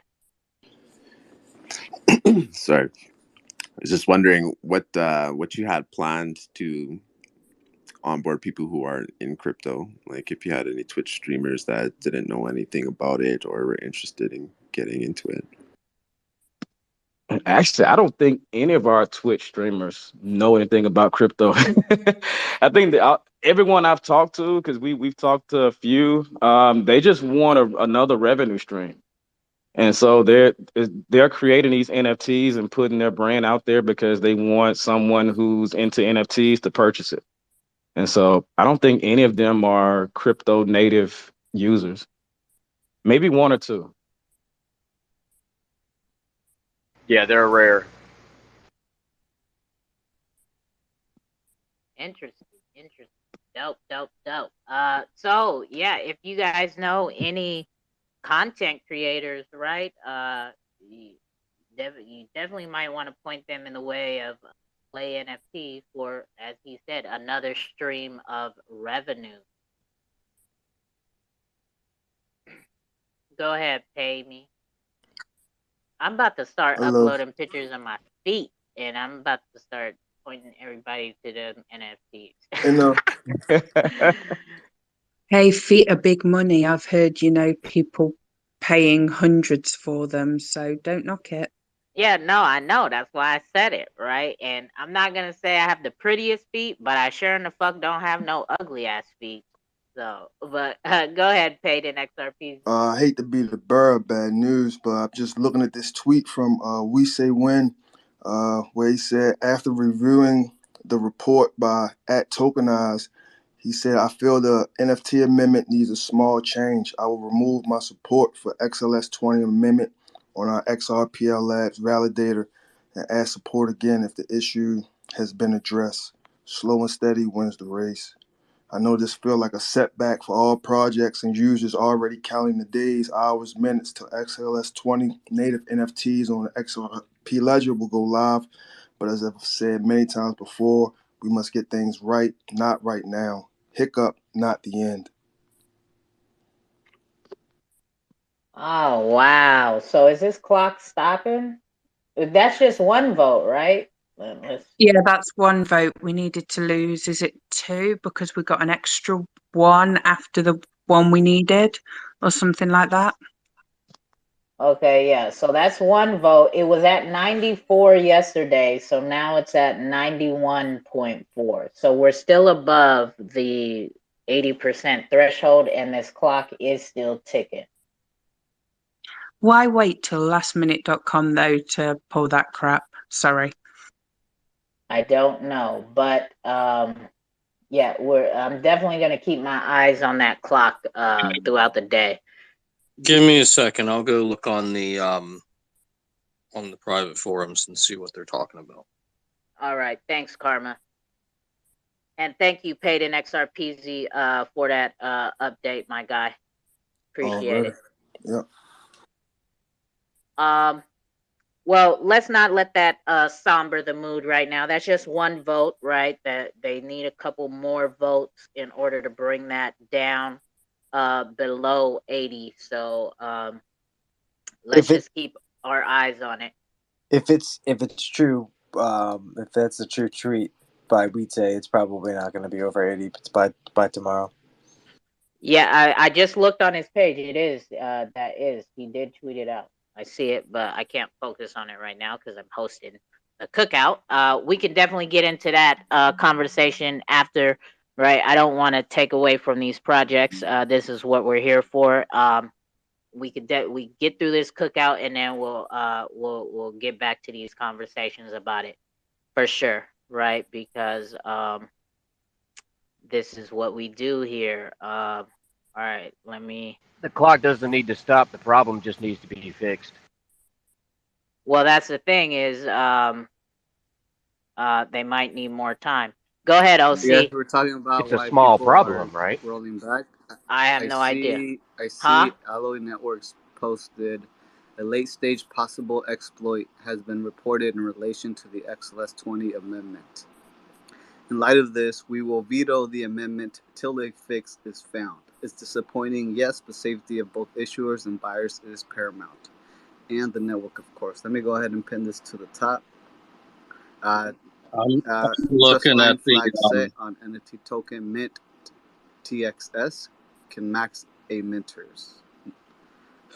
So that's another. So is well, the counter, the nay bar, the threshold is still at 91.4. I expect it to go yeah, down. but I'm looking at the votes, and there's already 4 people just in the last 5 minutes that are going to change their vote. Yep. Yeah, any exploits, I definitely agree with them rolling back on the yay vote. Obviously, it's going to need a little bit more time now that they figured it out. They're going to have to find a solution and then test that solution. All right. Oh shit. All right. Like I said, we're gonna keep the cookout for the time being. Okay. These projects, we've set up this date for them to come speak. We don't want to take away from that, and then we will get into everything. I'm pretty sure more tweets are finna start coming out, and we can start discussing all of that after we talk about these projects that are here for the cookout. So anybody got any more questions or comments for Play NFT? Where did Dirk go? I just brought him up and he left. Oh well. Nobody has any more questions or anything for Play NFT? All right. Go ahead. Quick one, so I can just so I understand it for myself. So the content creators can create an NFT that has nothing to do with the games. It's literally just like almost a fan NFT. Can they do that as well as having NFTs that tie into the games? Yes. Yes, that's one of the options. Tying it to a game is optional. I think maybe 50% of the streamers now just have their NFTs without any ties to the games. So 2Cold literally can just sell pictures of her feet for no reason other than she wants to. If there is a demand for that, yes.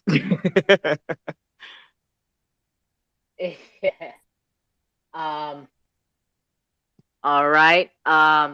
Okay, so no more questions for Play NFT. All right. You guys keep your we're here. We're gonna hear from one more project, and then after we hear from them and answer some questions, we will get into this conversation of what is going on, right?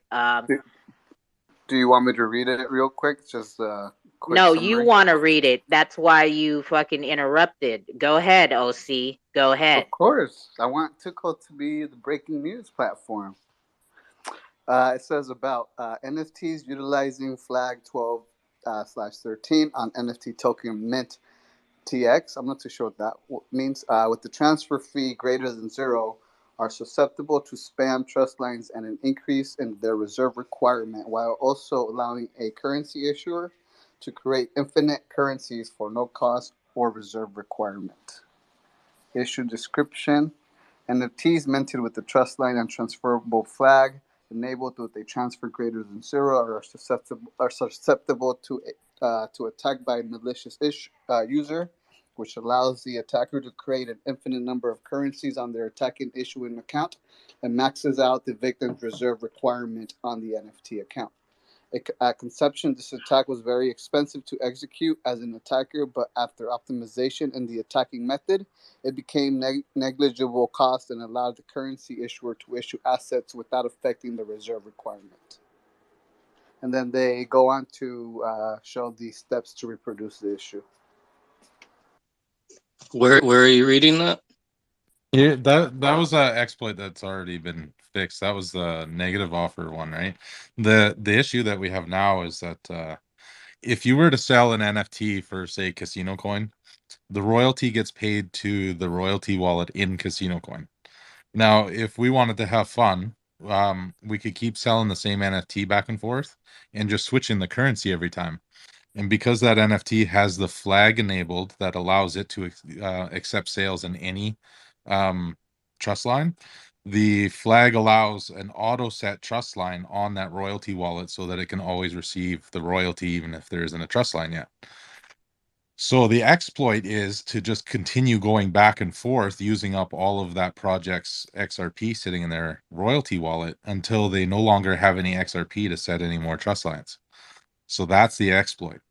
There's a couple solutions to it, and they, as far as I know right now, they haven't picked one solution, but it'll take a couple weeks to fix and then quickly test and send a new amendment forward in a new version of Rippled.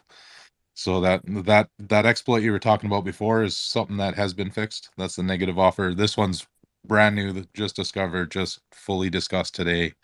And yeah, they didn't make this decision lightly, but you're going to see hopefully just enough to knock it the threshold down so that it doesn't get passed. I don't think we're going to see everybody go and vote it no, just as a symbol that they're not just trying to kill it. They're wanting to stop it just so they have time to fix it and put it back up again. Do we know who found the exploit? Well, there's a couple people being credited for it. The earliest I seen somebody questioning it was Nixer, quite a while ago. Not in the frame of there's an exploit here, just hey, this is curious. And then I think it was Mike, check yourself, and then Katie's been a huge advocate of just shutting all this shit down. So, team effort.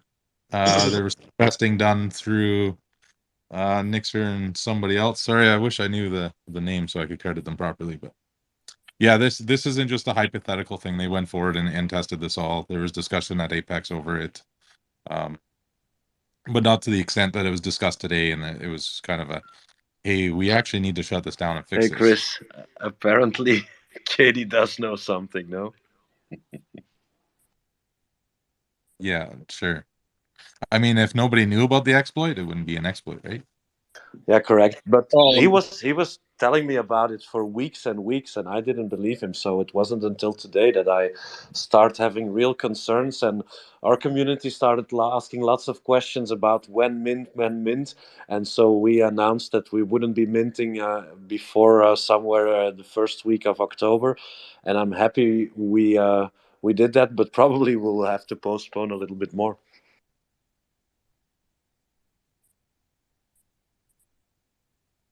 But Chris, when you say that the exploit just causes the issuing account to have more reserves or something, right? It's not like they're actually stealing or taking possession of the XRP. No, there is absolutely no detrimental effect. All it's going to do is make it so that the royalty wallet has a bunch of trust lines. So the XRP didn't go anywhere. It's just locked up in trust lines. It'll make it so that the NFT no longer receives any royalty in anything that wasn't a trust line that was already set. But I mean, if you've already gone and like, because I worked out, it would cost you about 15,000 XRP to have every trust line. And a lot of these wallets are going to have that in it anyway. But so, if we do this little exploit thing, okay, well, that NFT can no longer receive royalties in the trust line you happen to not spam it with, right? It's still going to receive XRP and all the ones that you played around with. And kind of a workaround to it would be just if you have a royalty wallet, go and set up all the trust lines that you care about getting royalties in. Really, you shouldn't set that flag. It should be XRP or nothing, right? If somebody wants to pay with something else, they can pathfind XRP and then buy your NFT. Why we would want to speculate on any token anybody possibly trades our NFT in is ridiculous. Like, I don't want a bunch of love coin because that's what I get for a royalty out of having that flag set there. I want XRP, I want USD. There's only a few tokens I'd want to begin with, but if we end up just limiting it to just XRP, well, I mean, go into your royalty wallet and exchange it for whatever the hell it was that you wanted to begin with. It's not that big of a deal, right? But just because I think it was Nick who said this, just because there's no gain to doing something stupid doesn't mean somebody won't do something stupid, right? So if this exploit is known, somebody's going to take the time to go and make a little bot to go and spam the shit out of some of these projects, especially if you think some of these marketplaces, the royalty is going to their wallet for every NFT minted there. That would be the perfect target, right? Like, I'm going to go put a whole shit ton of stupid, I'm going to make this thing empty. Like, because it would be annoying if I woke up tomorrow and I had 7,000 trust lines in my wallet. How do I get rid of all of them? Right? Like, to go and Well, remove 7,000 trust lines would be annoying as fuck. you can set authorized. There's two things. There's authorized accounts, and what's the other one? Authorized trust. Is that what else? Authorized trust line. One of them, you can make sure that you have to approve the trust line. It's like if I'm trying to trust you, you have to agree that I'm allowed to trust you. There's that one, and then there's one for XRP as well. Well, in the actual NFT object, when you're minting, there's a flag there. And if you set that you're allowing this NFT to be traded in any token, then it will automatically set a trust line in your wallet. And all you got to do is not set that flag. But if you do allow anything, yeah, it's going to be spamming your wallet with whatever trust line. I don't think those other options are really going to, because if you do make it so that you have to authorize, then it's not going to work anyway. Well, I mean, you could automate the authorization process. Like, is this a customer? Yes, no. No. Yeah, Okay. there was a couple layer 2 solutions that would have worked great, especially on the marketplace end. Like, if you just simply looked at an NFT, you would know who the royalty wallet is, and you could check what trust lines they have, and then just not allow anybody to make an offer on an NFT that wasn't in those trust lines, right? But that's a layer 2 solution, and nobody that deals with the XRPL development is ever willing to accept a layer 2 solution to an issue. So they'd rather, take it down and fix it and put it back up. See, I think the first thing you said, just make it to where it only works with XRP. Problem solved. Yeah, so that's one thing, is just to take away that flag. We could fix the whole issue. Or the other thing is to take away the auto trust set. If you take away the auto trust set, it wouldn't allow a transaction that you don't have the trust line for. I think you would have to add something to make that properly work, but that seems like a better compromise to me, where, if this wallet has Casino Coin, you can make offers for its NFTs in Casino Coin. If it doesn't, then you could pretty much get rid of that flag altogether, because your royalty wallet, you could just have no trust lines, and then it's XRP only. If you have 3 trust lines, then it's only those 3 trust lines, right? Yeah, and then those have to be manually set by the operator, the account manager, right? Yeah. The only time I think auto trust set would be a good thing is that amendment for checks cash creates trust line. I think that's a smart idea, where if you receive a check and you're interested in cashing it, it makes a trust line before you cash it, because there's still a layer of you in between it, right? If I get a check for some XR Doge and I'm not interested in it, it's not going to set the trust line unless I accept and cash in the check. I think that's the only time we should be auto trust lining. And you can't cash the check with that trust line, so you gotta have the trust line. I can see that. Well, that's an amendment that will automatically create it for that check for you. It's definitely not got enough votes to pass yet, but that'll be a cool feature. I think that'll be useful on a couple projects. It would be great for airdrops too, if you could say a casino coin promotion where they send you a batch of casino coin to wallets that don't have the trust line. You could just simply accept the check, which would make their onboarding process a lot easier, because out of all the tokens, they're probably the one that would want to onboard users that have no idea they're even using crypto. So in a back end sense, that would be a great feature.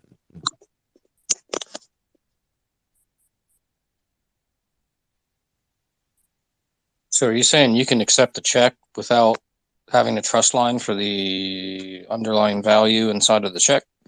How would you cash it? Well, with the amendment, what it would do is when you cash the check, it would automatically set the trust line in your wallet. Yeah, but that's Yeah. the amendment. That's not how it is now. No, that's not how you would have to have the trust line already. Otherwise, it wouldn't let you set it. Well, that is kind of related to this issue with the XLS-20, in a sense. I didn't know about that other amendment.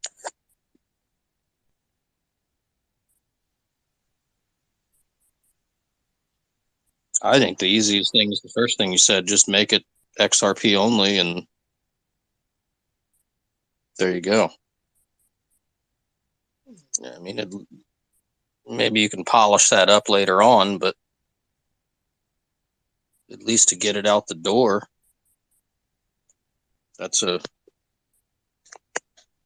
seems like a pretty easy compromise.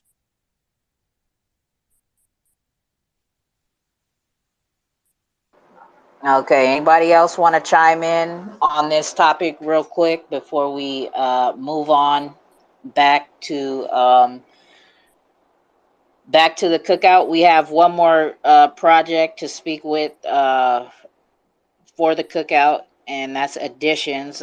Play NFT had to leave. They had another appointment. I know the news just broke that XLS-20 is possibly not going to go live this Tuesday, and that's what these guys were just talking about. So if anybody has any questions right now on those two topics, right, Play NFT or what's going on with XLS-20, hit the request button. Or if you got a mic, go ahead and speak up. What's up, everybody? I just got done playing Plumber, and I seen this headline. Quick update. Why? There's an exploit that they just want to patch up before they go and release XLS-20. So a bunch of nays are happening right now. They're voting nay. Yeah. There's Yeah, we're down to 85% on the yes votes already. So we're down at 85.7%. So a couple more votes and the clock stops again. Then we got to reset for 2 weeks. 2Cold's, remember? Well, if that's what needs to be done, then fuck it, right? We want this shit to be done right. 2Cold, remember we were in the space the second it went over the 80%. I think we were in a space together, right? Yeah, we were singing that day. We were fucking playing karaoke and all that shit. I told you it wasn't gonna last though. I had a feeling. Nah, this guy. I mean, Did they find it out as they were testing it out more and more? That's when it got exposed. It's kind of a hypothetical question by a few people for a while, and then they did some testing around Apex, and then everybody kind of had a proper discussion today about it. Okay. So it was discussed at Apex.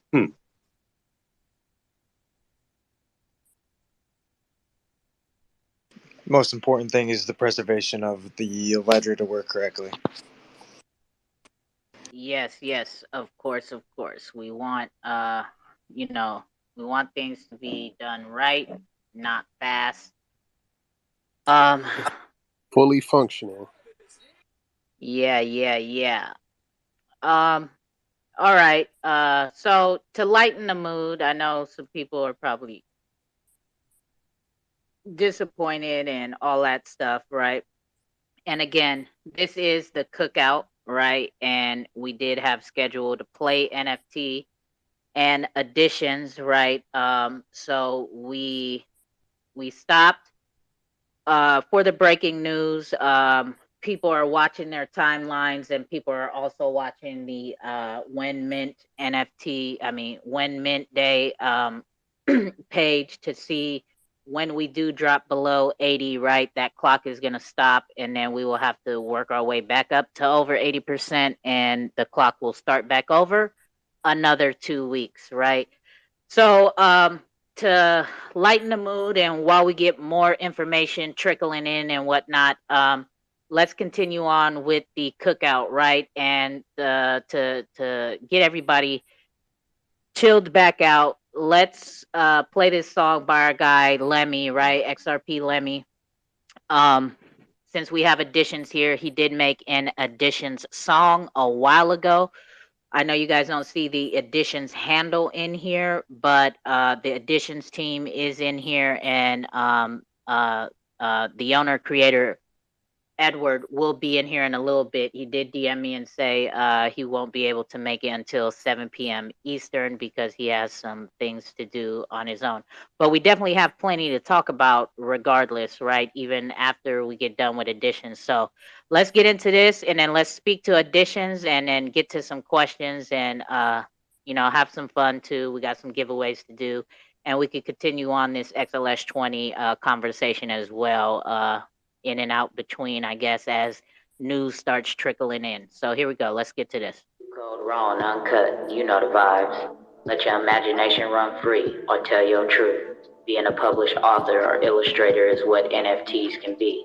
Additions is helping make dreams become a reality on this here XRPL blockchain. I'm in addition to me, you in addition to you. Additions cannot be the same. Things like that will get you screwed. Additions on XRPL, new edition like the group. Publishing your NFTs, it come together like glue. Got my coins on Uncle Scrooge, my FJ is voodoo blue. Mission impossible, Tom Cruise, it was impossible to you. Fear, uncertainty, and doubt, boy, you better shut your mouth. We documented all that car and published it with additions. Shadow and the girl, Michael Jackson rock my world. It's our first NFT and it's gonna make a hater hurl. No COVID, just expose them. Digital publishing, I'm Bobby Digital, Wu-Tang Clan. It's getting critical, time is a ticking, don't miss your edition. I'm in addition to me, you in addition to you. Additions cannot be the same, things like that will get you screwed. Additions on XRPL, new edition like the group. Publishing your NFTs, it come together like glue. I'm in addition to me, you in addition to you. Additions cannot be the same, things like that will get you screwed. Additions on XRPL, new edition like the group. Publishing your NFTs, it come together like glue. From Elmer's to rubber cement, every day off the porch out the fence. That's why my flow gets so relentless. And that whoa, whoa, whoa, whoa, just a vent. Had to write it down and document. Every day we was dodging the prison. My mom used to ride your prism, and I'm publishing it with addition. Blockchain ecosystem. With a seamless marketplace for illustrators, authors, oldest son and youngest daughter. Above and beyond the bookshelves, a new system that introduces solutions and contracts and sustainability.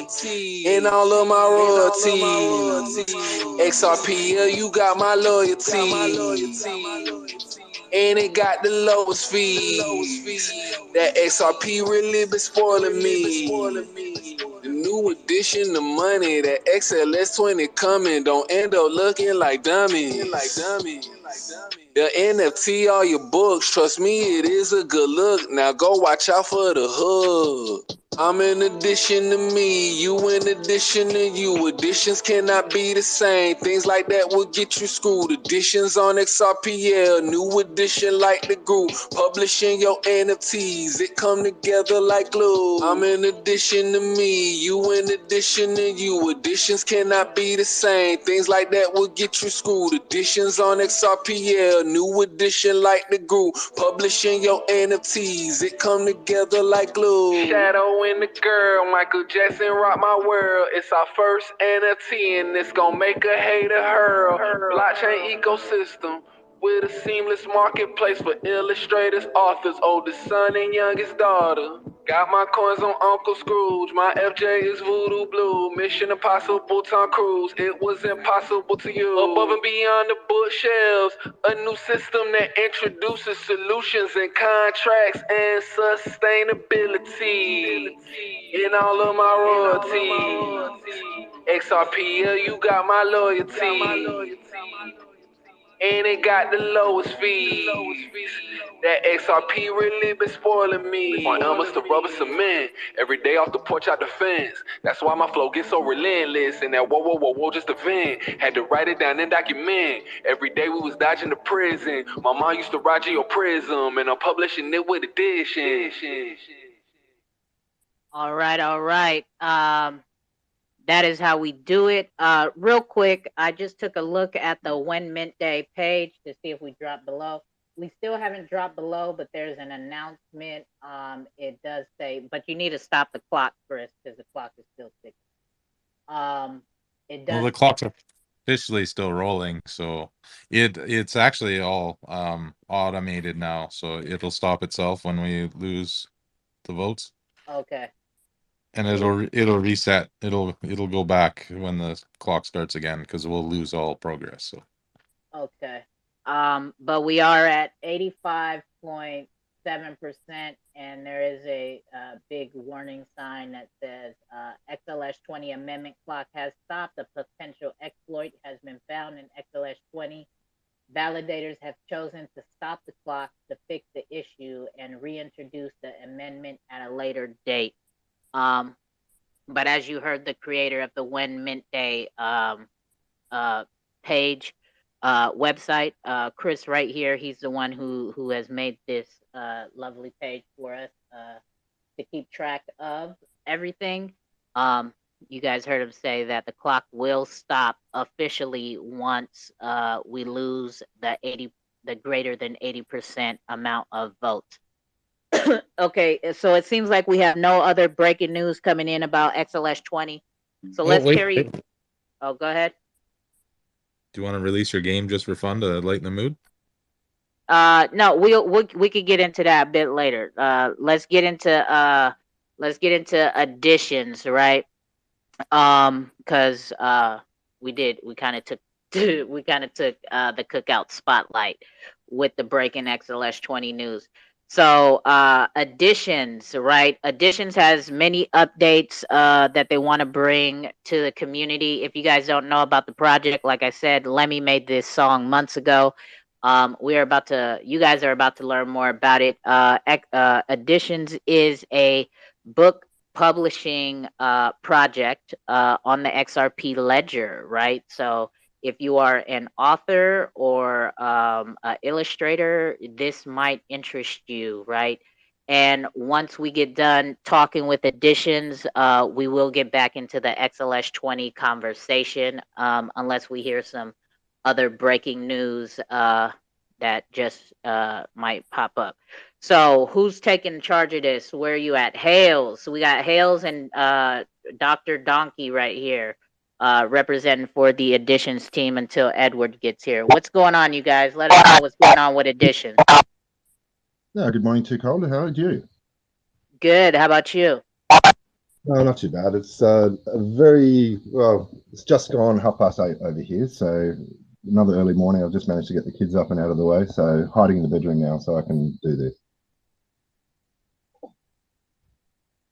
Yeah, another late night for me. It's great being a part of a project where you're on two different sides of the world in two different time zones. Yeah, four different time zones if you include Ed and Tusha as well. So it's kind of like herding cats, getting everybody together at the same time. So yeah, I heard that. Just imagine trying to put together space calls, trying to, please everybody's time zone. yeah, it's a bit of a challenge. So we're working the best that we can. I mean, Ed has an engineering consultant business, the founder of Addition. So that's why he's late this morning. So he's sort of like got many balls to juggle at the moment as well. So so that was one of the reasons why they reached out to Haley and myself to come on board so we could, I suppose, manage the community and do communications and things like that as well, whilst whilst the time zones weren't favourable for other team members. Yeah, so as Adam was saying, Ed will be joining us shortly. He's one of the co-founders of... Okay, hold on. Somebody's feedback is terrible. Dr. Donkey, I think that's you. I think you might have to leave and come back. I'm hearing like a whole bunch of glitching. Are you guys hearing that? Yeah. Yeah, you might have to leave and come back, Dr. Donkey. I'll see what I can work out. All right, thank you. All right, go ahead, Hales. Yeah, so as Adam, Dr. Donkey was saying, Ed, who will be joining us shortly, is one of the co-founders of Additions, along with his partner Sandra. So Editions is actually based over in Australia, hence why the multiple time zones. Adam's over there as well, but apparently Australia has many different time zones, not just the one. So that splits that up as well. And then our CTO is Tush. He's in India. Unfortunately, he won't be able to join us this evening because for him, I think it's about 2 or 3 o'clock in the morning. But as 2Cold was saying, Editions is a book publishing company and they are the first on the XRPL as well. So we'll be publishing books as NFTs, whether that be illustrated books, picture books, textbooks, game guides. There's plenty out there that, we'll be able to offer for anyone. So if you have a game and you need a gaming guide, that's something that we can help with. Now, Ed and Sandra do have plenty of experience with book publishing. They actually have a real world publishing company. So it's a little company called, well, not little, but it is a company called Red Paper Kite. So they have the experience and the knowledge to be able to get these books out. And the great things with NFTs, or putting them out as NFTs, is that it's going to be instant reward for publishers, illustrators, writers, anyone involved in the creation of these books. So the royalties will be almost instant.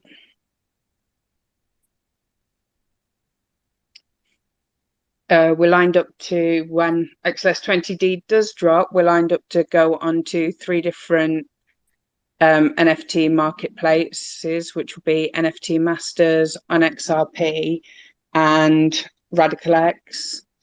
And all the information about those is readily available on our website, and that actually gives you the reason why we chose those marketplaces. Oh, looks like Adam's back in the room. Hopefully he hasn't brought his feedback back with him. Yeah, I'm going to probably have to keep hitting mute on my mic because I don't have headphones. I'm using a device that I don't normally use. Yeah, nah, you're coming in clear now. Yeah, good. Yes, So I'm just going to have to keep hitting mute my microphone so it doesn't feed back because I'm on sort of on a tablet on a speakerphone. I don't have headphones for it, so you're just going to have to bear with me with that. Yeah, not a problem. So once you finish talking, just hit the mic. So yeah, a few months ago, we actually started releasing sort of images from one of our storybooks, which when XLS-20 does drop, we'll be able to release. And those characters are absolutely fantastic. So that was the Foxes range. And that included, oh Lord, I think it was about 8 different foxes, if I remember rightly.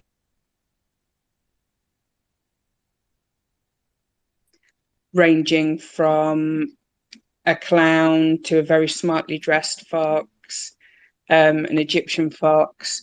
And that's from the first story, which is Shadow and the Girl.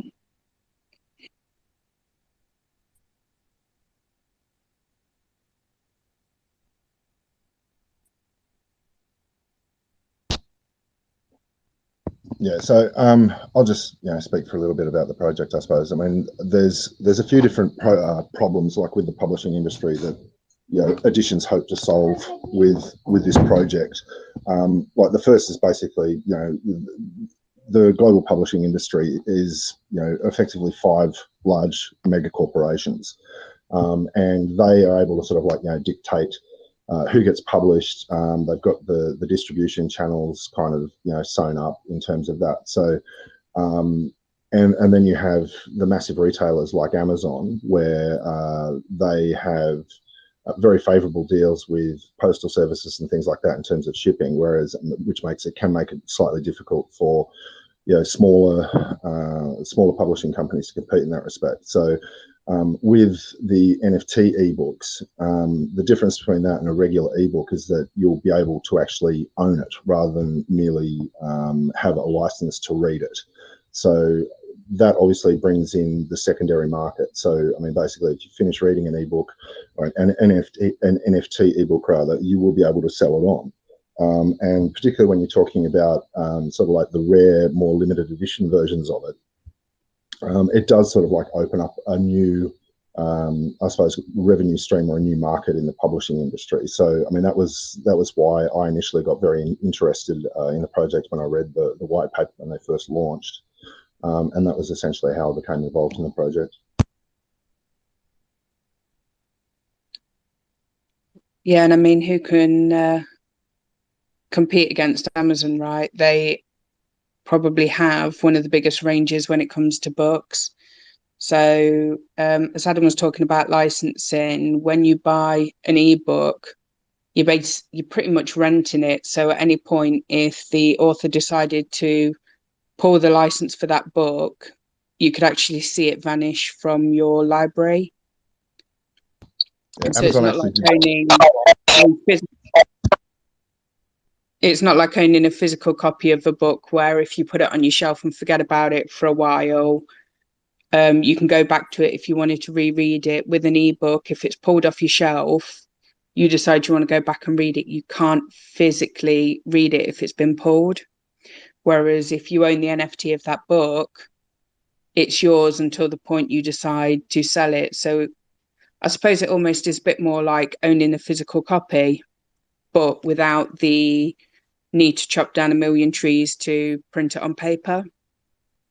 So what's your so I don't mean to interrupt, but what's the go-to-market strategy? Are you guys focusing on a specific niche?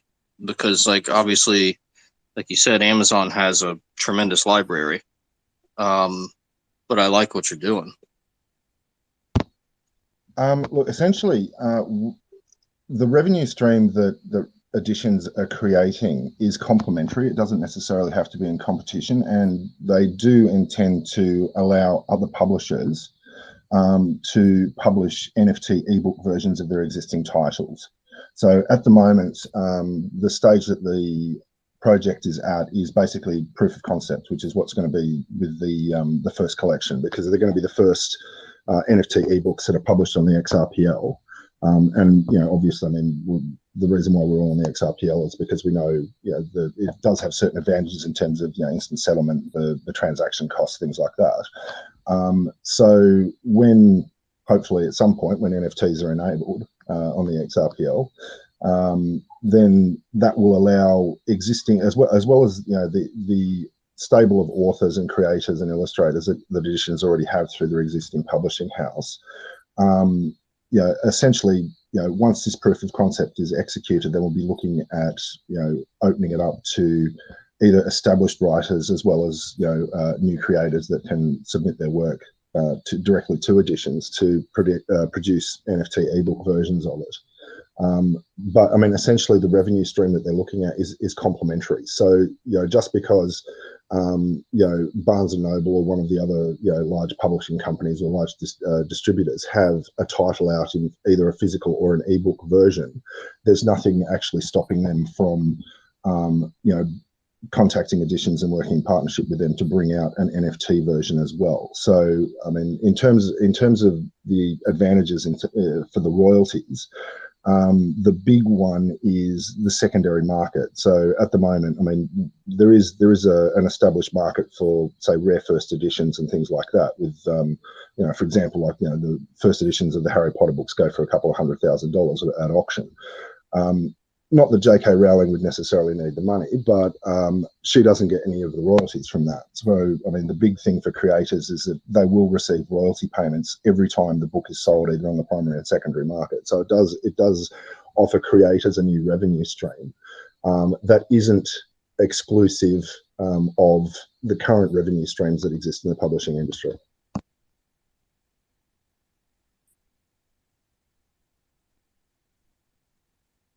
All right, all right.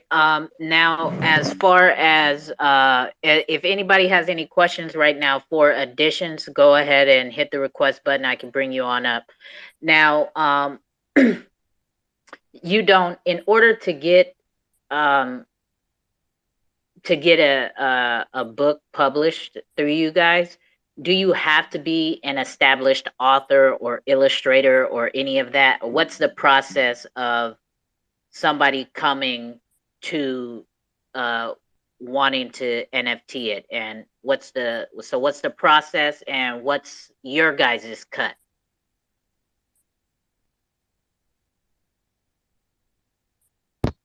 Look, in terms of specific questions like that, unfortunately, Ed would be the person to answer that question. So, I mean, we can possibly save that question for when he comes on later in the show. In terms of the process, it's essentially the same as an existing publishing company if you wanted to submit your work to them. So the Editions website is editions.earth, and there is basically a point of contact there where creators, either new or established, can submit their work to basically look at joining the Editions marketplace. So that would basically be, there would be a quality control process in terms of the curated marketplace, where, I mean, it isn't, obviously, quality control is something that is very essential for publishing houses. So there would be an editorial process where the quality of the work is assessed by Ed and probably Sandra as well, being the established authors and illustrators. I mean, they will, I mean, for the works that get submitted for publication, the ones that they basically give the tick of approval to, I mean, that will be, when we do start onboarding more creators, I mean, that's going to be one of the use cases for the token for the community, is that they will actually be able to vote on which books do make it through to the publication process. So we are sort of like, there is obviously a certain curation aspect of it in terms of quality control from the top down, but after that, then it is largely the token holders of Editions that are going to be making those decisions. So you can basically crowdsource or peer-to-peer distribute the editorial process. Yeah, to a certain extent. I mean, there has to be, the titles that get put up for publication or put up for a vote will need to have a certain amount of marketability and a certain level of quality in the storytelling, and and if we're doing picture books, obviously the illustrations have to be of good quality as well. So there will be a certain amount of democratization of the process in terms of people can vote on a number of choices that have been put up for a vote. But obviously there's a filter at the start of that. So you're not going to be voting on 8 loads of rubbish to decide which to get published. You'll be voting on however many excellent stories, and obviously the incentive for the token holders themselves is that they should be voting for the projects, or the publications that they think are going to obviously make the most revenue or have the greatest appeal. Or I mean, there is obviously the capacity for sort of like niche things like what with the gaming manuals, and I mean we're sort of looking at doing collaborations as well with other XRPL projects that want to either tell the lore of the stories behind their projects. So that's one that we're sort of looking at doing with several other projects already. There's stuff going on like that in the background. So obviously, I mean, if there's a bunch of other XRPL projects that are looking at doing comic books based on the characters of their NFT works and things like that. So that is definitely something Editions are looking at working directly with projects about. Okay. Now, so I see you guys are also, he's also a publishing company, and I think, they've been a publishing company well before the NFT scene, because I've had Editions here before at the Cookout. So with the publishing of an NFT, what if a author or illustrator or whoever, right, is getting the NFT done with you guys, what if they wanted physical books as well? Would that be an option as well? Or is we have to wait for Edward? Yeah, physical books will definitely be an option because I mean they were an existing, I suppose, traditional, paper and ink publishing company previously. That's Red Paper Kite that specialised in children's books, children's picture books, and it was sort of that foundation that sort of led Ed to understand the concept of how NFTs could be applied to publishing, and obviously solve the problems with instant royalty payments and things like that. And obviously the accountability of the ledger is something that would be attractive to all parties because I mean there's absolutely no chance that a creator will miss out on royalty payments that they're owed or have to wait periodically for settlement. I mean that's the advantage with the types of things that you can do with NFTs, that you can have instant settlement and it's all completely transparent. So in terms of honesty and accountability, contract management, I mean there are a lot of advantages that can be leveraged off the technological capacities that NFTs bring to the space. But yeah, I mean that physical copies of books is something that we're looking at doing as well. So they can be complementary things to this. Where I mean some of the things that we're looking at is potentially that if people collect all the pages of the book, because we like typically with a picture book you have about 16 double page spreads, so you will be able to collect those individually as NFTs as well as the covers and the whole books, and we're probably looking at if you collect all the NFT pages of an ebook, you may receive a physical copy of that book as well. So obviously that will be assessed on a case-to-case basis in terms of the print runs and things like that. But I mean that is definitely something that editions do have the capacity to do because of their existing business. One of these things I've been really wondering about how to solve is how do you connect a physical object to a NFT, like a digital object? But if you're the publisher and you have the legal rights to be the publisher, and you do, like, say, a limited edition, so you're going to go ahead and print, I don't know, 100, or 1,000, I don't know, whatever limited is in that world. It's not a business, I know, but you could just print a different QR code for each one that corresponded to the public key, and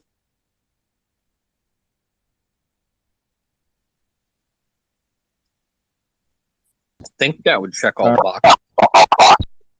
Yeah, I guess that's something that could be done. Look, I mean, I'm not the technical person in the project. I'm not going to pretend to be. So, but that is something that we probably could look at as well. The main focus that we have on at the moment is basically with when the first collection launches, which hopefully that won't be too soon, depending on when the XLS-20 is implemented. So it's essentially. But I mean that makes more sense because, like, I've always thought of trying to solve this problem for art, right? You don't want to put a QR code in the middle of a pretty picture. That's stupid. Put it on the back. But you could put it on the back, or in the case of a published book, you could put it on the inside cover, outside cover to show it. You're already printing anyway, so the cost is negligible. And it's bound together, so it can't really be faked.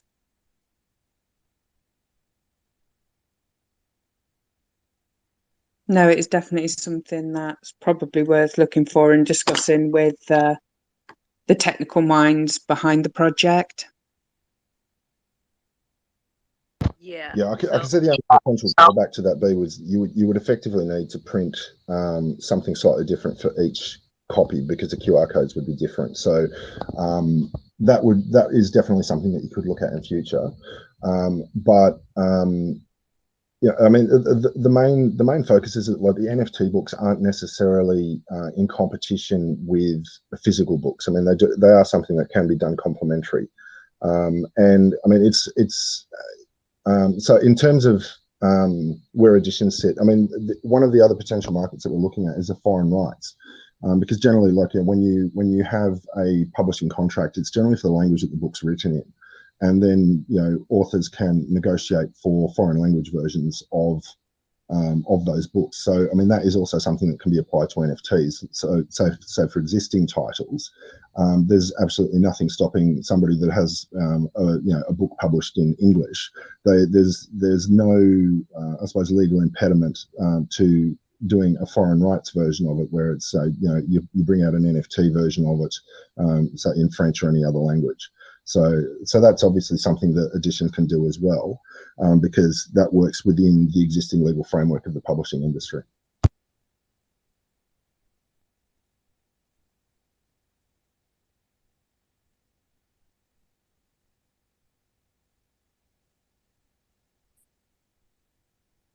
Okay.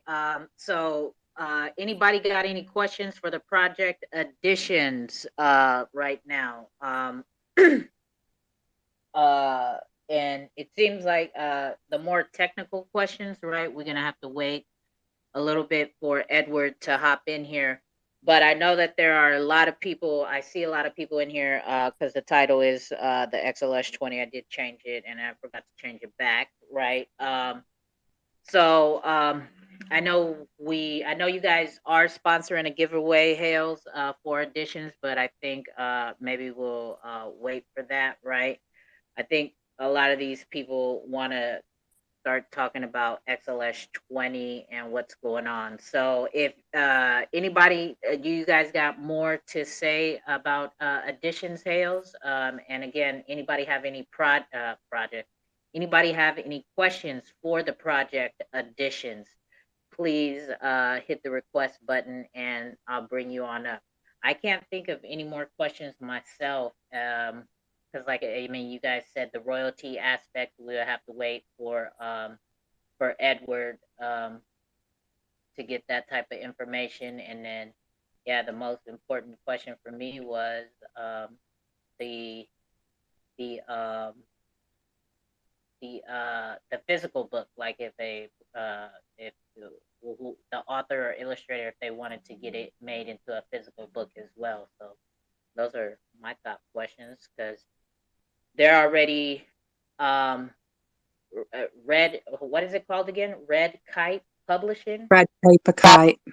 Red Paper Kite Publishing is already an established company and has been for years. The book publishing company in Australia. So they've been in the publishing game for years, and now they're just bringing it to the blockchain. So, and again, this is the first I hear about. Excuse me. I hear about a lot of different projects come across the Cookout, right? And this is the first project. It's still to this day, I have not heard of any other projects that come across here that are stepping into the book publishing side of things, right? So this is just my opinion, but I think that this is a project to keep your eyes on. As we all know, didn't Amazon start out as a book selling company, right? Yeah, they did. So I remember way back in the day where I used to get all the books I used to read from Amazon before they branched out into the world of selling everything, including the kitchen sink.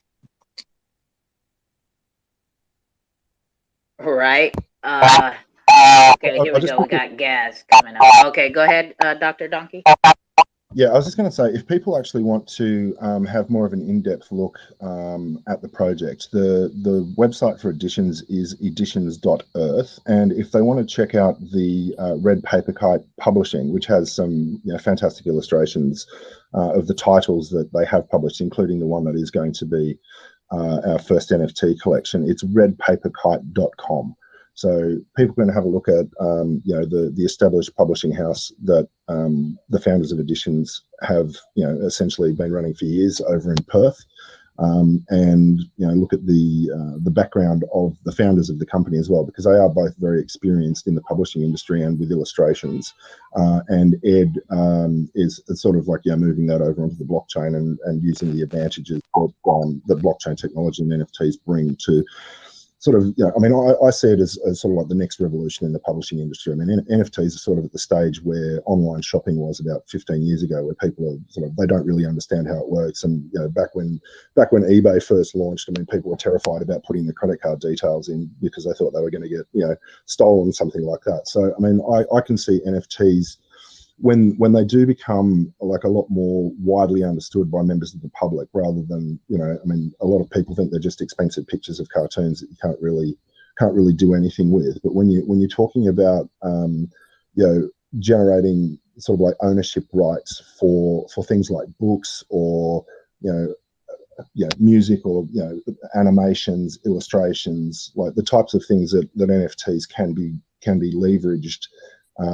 into sort of like giving intellectual property and ownership rights to the holders, I can see that there's going to be mass adoption of this. So the main reason why I sort of became very interested in editions very early on in the project is because I could see that this could potentially revolutionize the publishing industry, particularly as more things do move online. And it sort of democratizes the process where people will actually own the books that they pay for, and it's not just going to be a licensing fee. And like as was mentioned earlier, the fact that say like Kindle can pull books from the devices without the permission or knowledge of the owners of those devices. I mean, it was actually 1984, the book by George Orwell, that they did this with first, which is somewhat ironic that that was the book that they chose to memory hole. I think it was due to a contractual issue with the book, so it wasn't necessarily nefarious. But I mean, the fact that can happen, those are one of the things that the NFT books can overcome, because like essentially it's something that you're going to own, and you're going to be able to make the decisions as to what happens to it, whether you keep it, whether you sell it, whether you rent it out, potentially like in the decentralized library that we're also looking at setting up. And obviously, like, if you're talking about a rare first edition, I mean, I've used to collect comics when I was younger, and there's a load of them, the rare ones that I've never actually read, because you're too paranoid about damaging them. You don't have that issue with NFTs. I mean, you can the integrity of the NFT can remain completely fine, and you can read it as many times as you want without having to worry about tearing it or damaging it, or even transporting it from one location to another, or storing it so it doesn't get eaten by mice or something. So that's a lot of the things that the advantages that NFT ebooks will bring to the space. Yeah, along with the fact that you could have different front covers for the same book. So to really make them unique and one of a kinds almost, you could actually change features on the front cover, or even have books with alternative endings. And all of this can be quite easily done as an NFT. So you wouldn't have to then go and reprint front covers for books or pages for books to make changes within it, which actually does use a lot of paper. On an NFT, you're just adjusting a file. That's So called it doesn't have as bigger impact. that's called mass customization.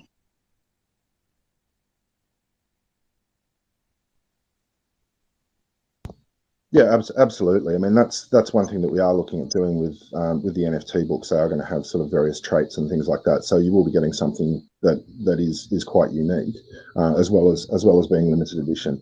So I mean, in terms of creators, I mean, it's the way we see it. It's like you can, particularly when you have like the fandom type fan fiction. Like all the fans that write their own versions of Star Wars and things like that. I mean, that is something that can potentially done where, I mean, if the fans didn't necessarily like the ending of a book, then you could actually bring out a special edition with a different ending. So or I mean, obviously the characters within a book, you can have animations or custom artwork of those. So, you know, in terms of the collectability, so it does allow you to sort of like flesh out the universe that people do create within the books that they write. And, you know, it sort of like allows these characters to come a lot more to life. So, you know, I mean, the mass customization is one aspect, and that's obviously the advantage that you do have rather than running printing presses. Because, like, I mean, I have had a little bit to do with publishing back when I worked in the advertising and marketing industry. So, like, that is like one of the larger costs that you have. It isn't necessarily the time that you spend, you know, on the computer designing stuff. It's the, you know, the color separations and the print runs and things like that, as well as, and then the physical distribution of them. So so those are the things that you don't necessarily have to worry about if you're only producing an electronic NFT book version of it. Well, I like what you guys are doing. I wish you the best of luck. I gotta head off to dinner. So everybody have a wonderful evening, and I wish you guys the best of luck. I like what you're doing. Enjoy your dinner. Hope you're having something nice. Yeah, crab legs. All right, for sure. Thanks, Karma. We got Gaz up here. Go ahead, Gaz. Wagwan Famalam. What's going on? What's going on? I was just chilling and listening. Yeah, I like the sound of that. That's pretty cool. Going like to the technical side of that, it's kind of like with a vagabond marketplace. If you've got 10,000 books, you mint 10,000 NFTs. It's kind of like the same. They will sell trainers on there. If you've got 500 pairs of size 9 Adidas Sambas, you mint 500 NFTs. When they're sold out, if you want to do another edition, just mint another 500.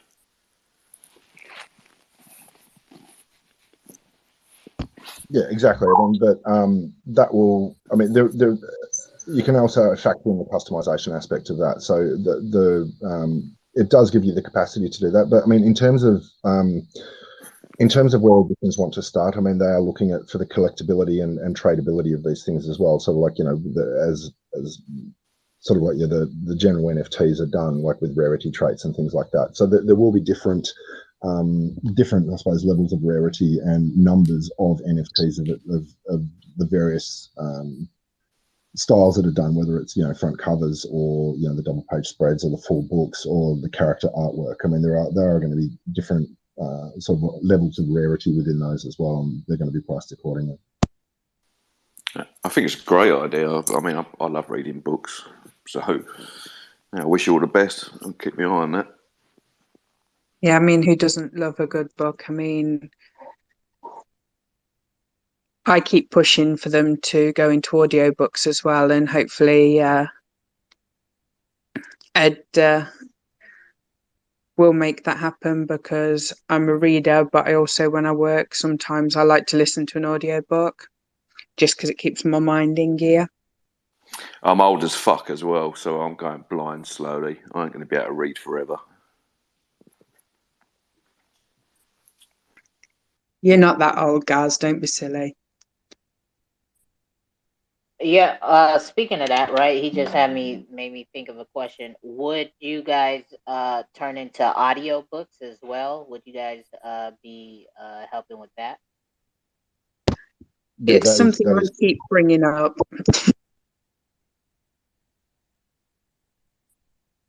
I'll answer that one if you want. Yeah, I mean, that is something that Ed is definitely looking at doing. And it could potentially, you know, be the creator of the book, or, you know, you get special voice talent to do the audio versions of it.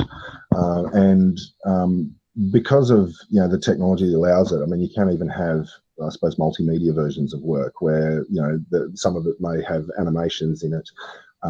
Some of it may have audio elements to it, as well as just, you know, sort of the more traditional reading of a book. So, I mean, it is sort of, you know, it's only really limited by the technology and the imagination of the creators in terms of what they actually want to bring out as a publication. So, so yeah, I mean, that is absolutely something that you can do with the NFTs, because you can release them as you know, the audio files. attached to an NFT with the same intellectual property and tradability aspects of that. I mean, if people can make NFTs of fart noises and sell those, then we can certainly do it with a book.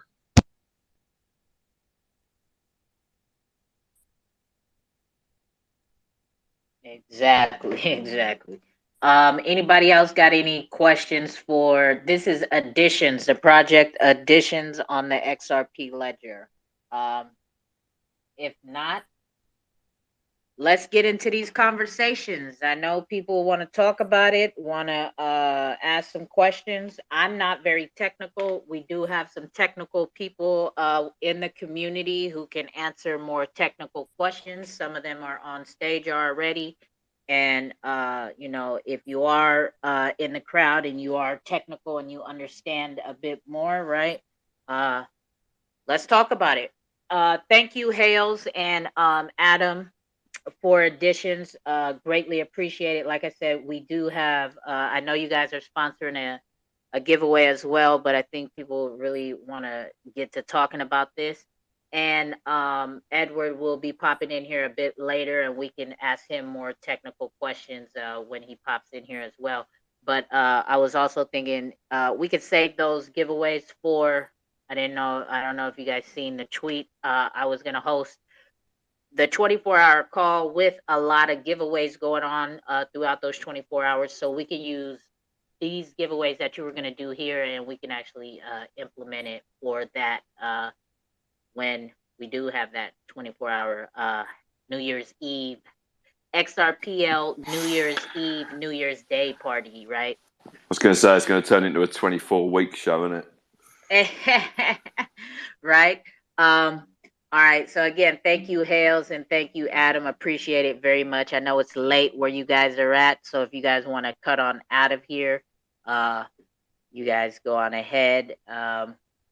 But definitely want to thank you guys for sharing additions with us, and we will be speaking to Edward when he pops in here as well. So thank you. All right, so here we go, you guys. We've had breaking news since we started the cookout, like halfway through. Paid in XRP. He was the first to see it off of Wheatsy.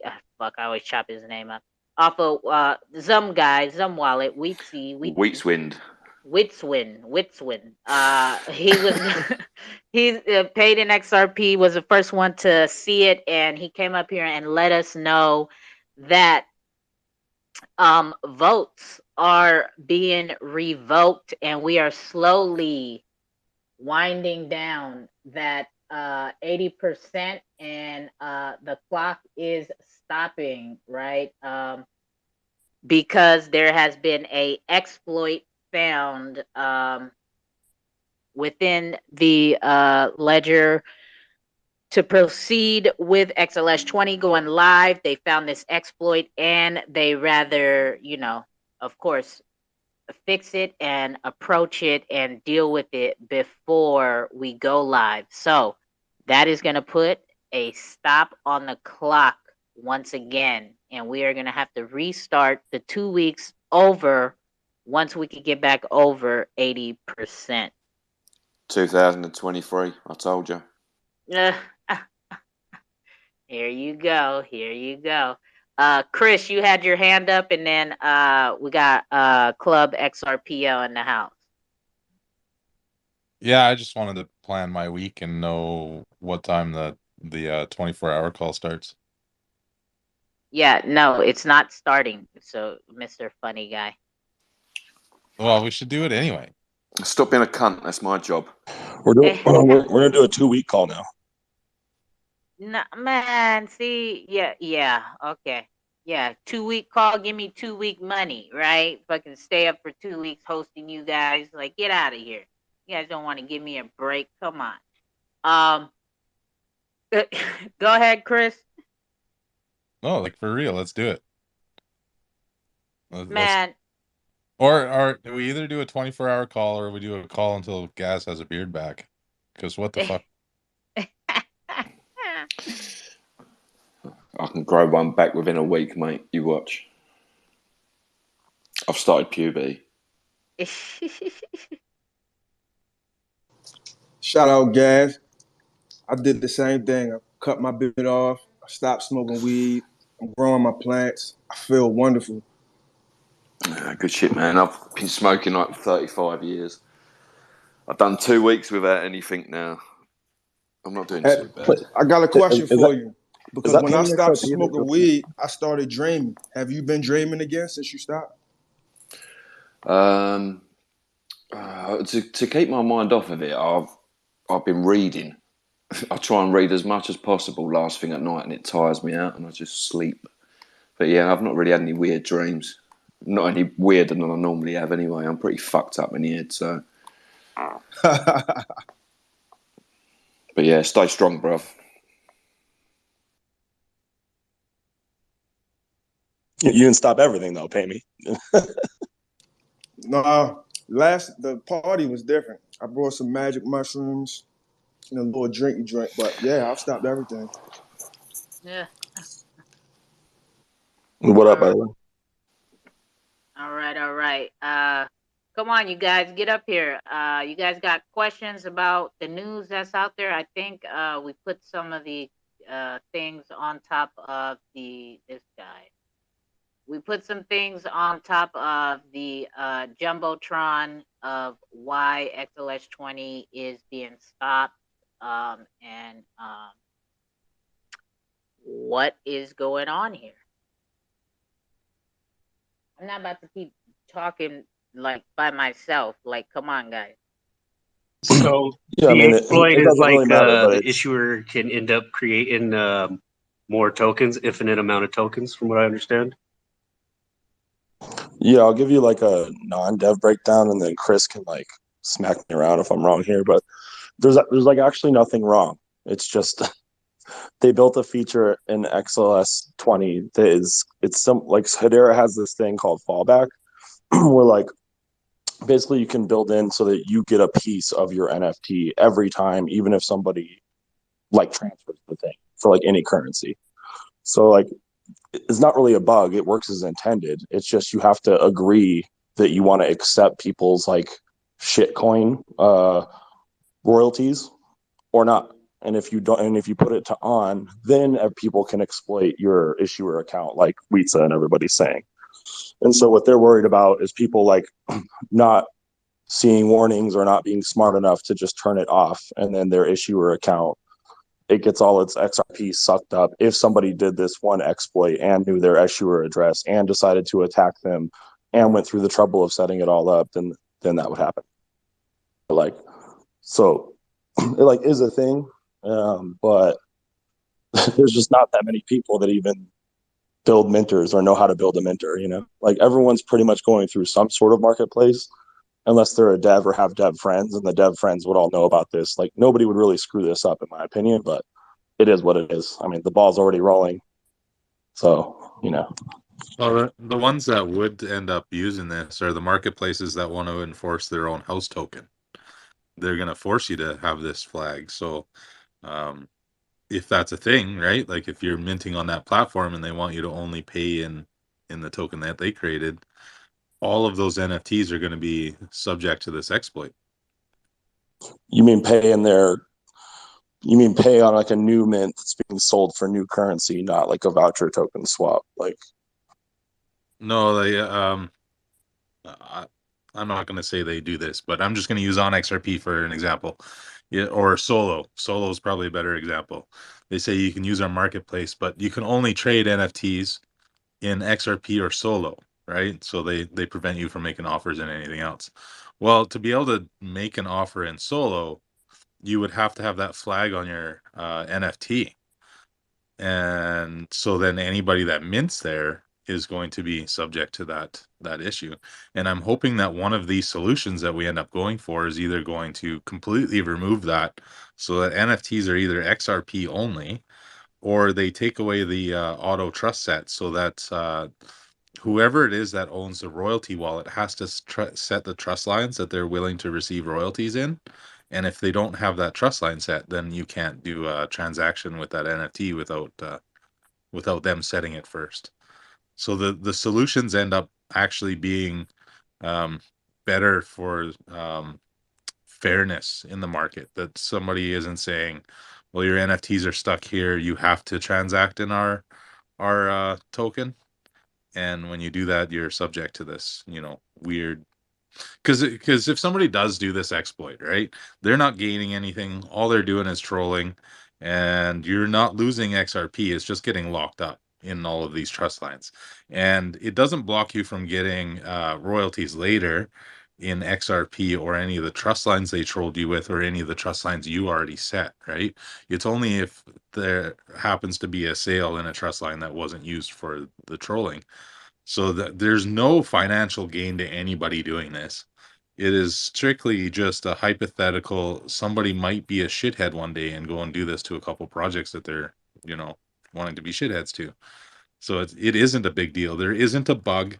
The XLS-20 is tested very well, but obviously when we make this change, we're gonna have to test it again too. So it sucks. It's better than a band-aid solution later if we find out that somebody is bored enough to start exploiting it. And if you think too, it would be so difficult to get rid of that mass amount of trust lines if somebody were to spam you this way. Like, how the hell are you going to remove 5,000 trust lines out of your wallet? Yeah, that's why I was surprised to find out that the second part you said was even possible. Like you should be able to like mint a new fresh NFT for any currency if people just ever wanted to do that. But like buying one on a secondary market in like any currency other than XRP is like just weird to me that it even would be that way, Well, I mean, I was even thinking, because I want to mint a bunch of photography, and I was thinking of making it so that they were for sale for USD instead of XRP. But you can always add use pathfinding, can't you? Yeah, not pathfinding specifically because you can't pathfind to an object, but pathfind to fund the transaction. So it's a weird layer that Zum is kind of working on right now to do pathfind to payment. So you would pathfind to the amount of XRP you need and then do the transaction, not pathfind directly to the NFT.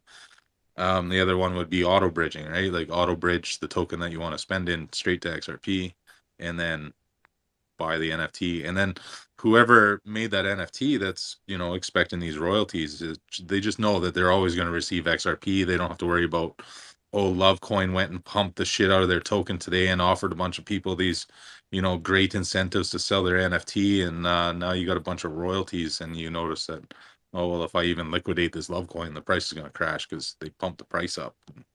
There's so many other things that make transacting in any token kind of stupid. And so it's kind of a good thing just to get rid of it, because not just the exploit, but just, it'll be better marketplaces without it. Like, let's get rid of it. Yeah, but this was like separate than the setting the royalty during the minting process, right? Like, you know what I'm talking about? Was this like this is like an extra fallback royalty feature?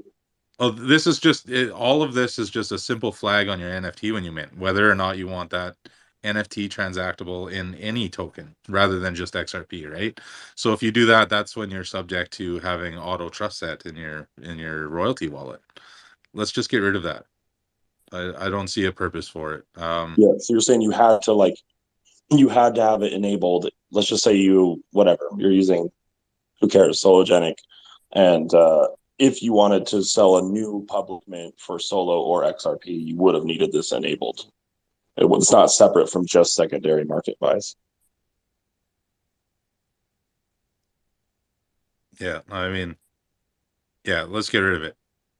That's all I can say. It's that it probably wouldn't have been exploited often enough to matter. Most people probably wouldn't have enabled it, but let's get rid of the feature so that marketplaces aren't forcing us to use a certain token either, which put those projects into a stupid spot of being subject to this exploit. And yeah, let's patch it over. It sucks though, right? Because we're looking at a month What's or another 2 weeks at the end of the day? How long have we waited? Exactly. Yeah. I mean, there's going to be people frustrated, especially How many people have seen the notice yet? And then when they do they realize this is not, we're going to fix it and put it back up tomorrow, and the counter doesn't reset? And so people are going to be frustrated. If you What want, do you mean? What do you mean the counter doesn't reset?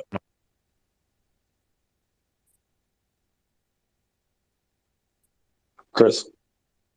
Sorry, I think I talked over you. No, what do you mean the counter doesn't reset? Like it just stays at like 1 day to go? Oh, sorry, I probably said that wrong. The counter will reset. Even if it triggered the threshold, like if we went under to 79 and then back up to 80, it would start over again. We don't get to keep our progress in the vote. So no matter how long it takes, we still got 2 weeks after they fix it. Yeah. Right now, personally for us, was annoyed for like 5 minutes, but I guess it'll be a good thing. I mean, I've been pretty allergic to shilling for like 3 months, so I should probably kick up the marketing gears for 2 weeks anyways. I know a lot of projects did a lot of extra work to their art. I know Shrooms. There's a lot more uniqueness to it than when they originally made all their art, right? So it's a better project today than it would have been if they could have minted right away. And then some other projects, they haven't even announced, but they have like several other collections that they want to mint as well, where they're like fully fleshed out, ready to go projects with websites and art. They're just not sharing it because there's no point in trying to drag along another project before you can mint, kind of thing. So I'm pretty excited for when it is all here to see how much work was done, because I mean, how many projects have we only seen the first couple dozen samples that they've shown? Because I mean, really, you can't show all of it, and if you show all of it, I mean, nobody's shown 10,000, I don't think. So there's so much for us to do.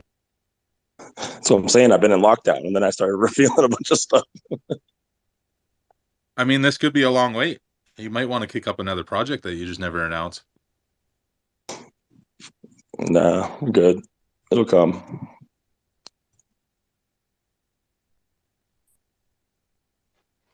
I mean, Unless everyone's ready for the purge, it's coming on Halloween. But I mean, it's not like they've got to rewrite the whole standard again.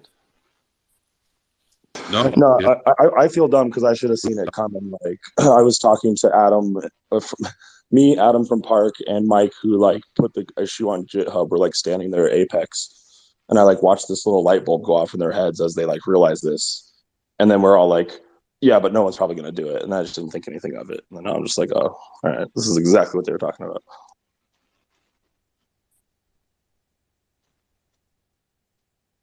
Well, I know Nixer, like in July, had speculated that there'll be a new upkick in tokens just because NFTs will be able to be traded in any token. Right? He was saying, we're gonna get a second run of the shit coins.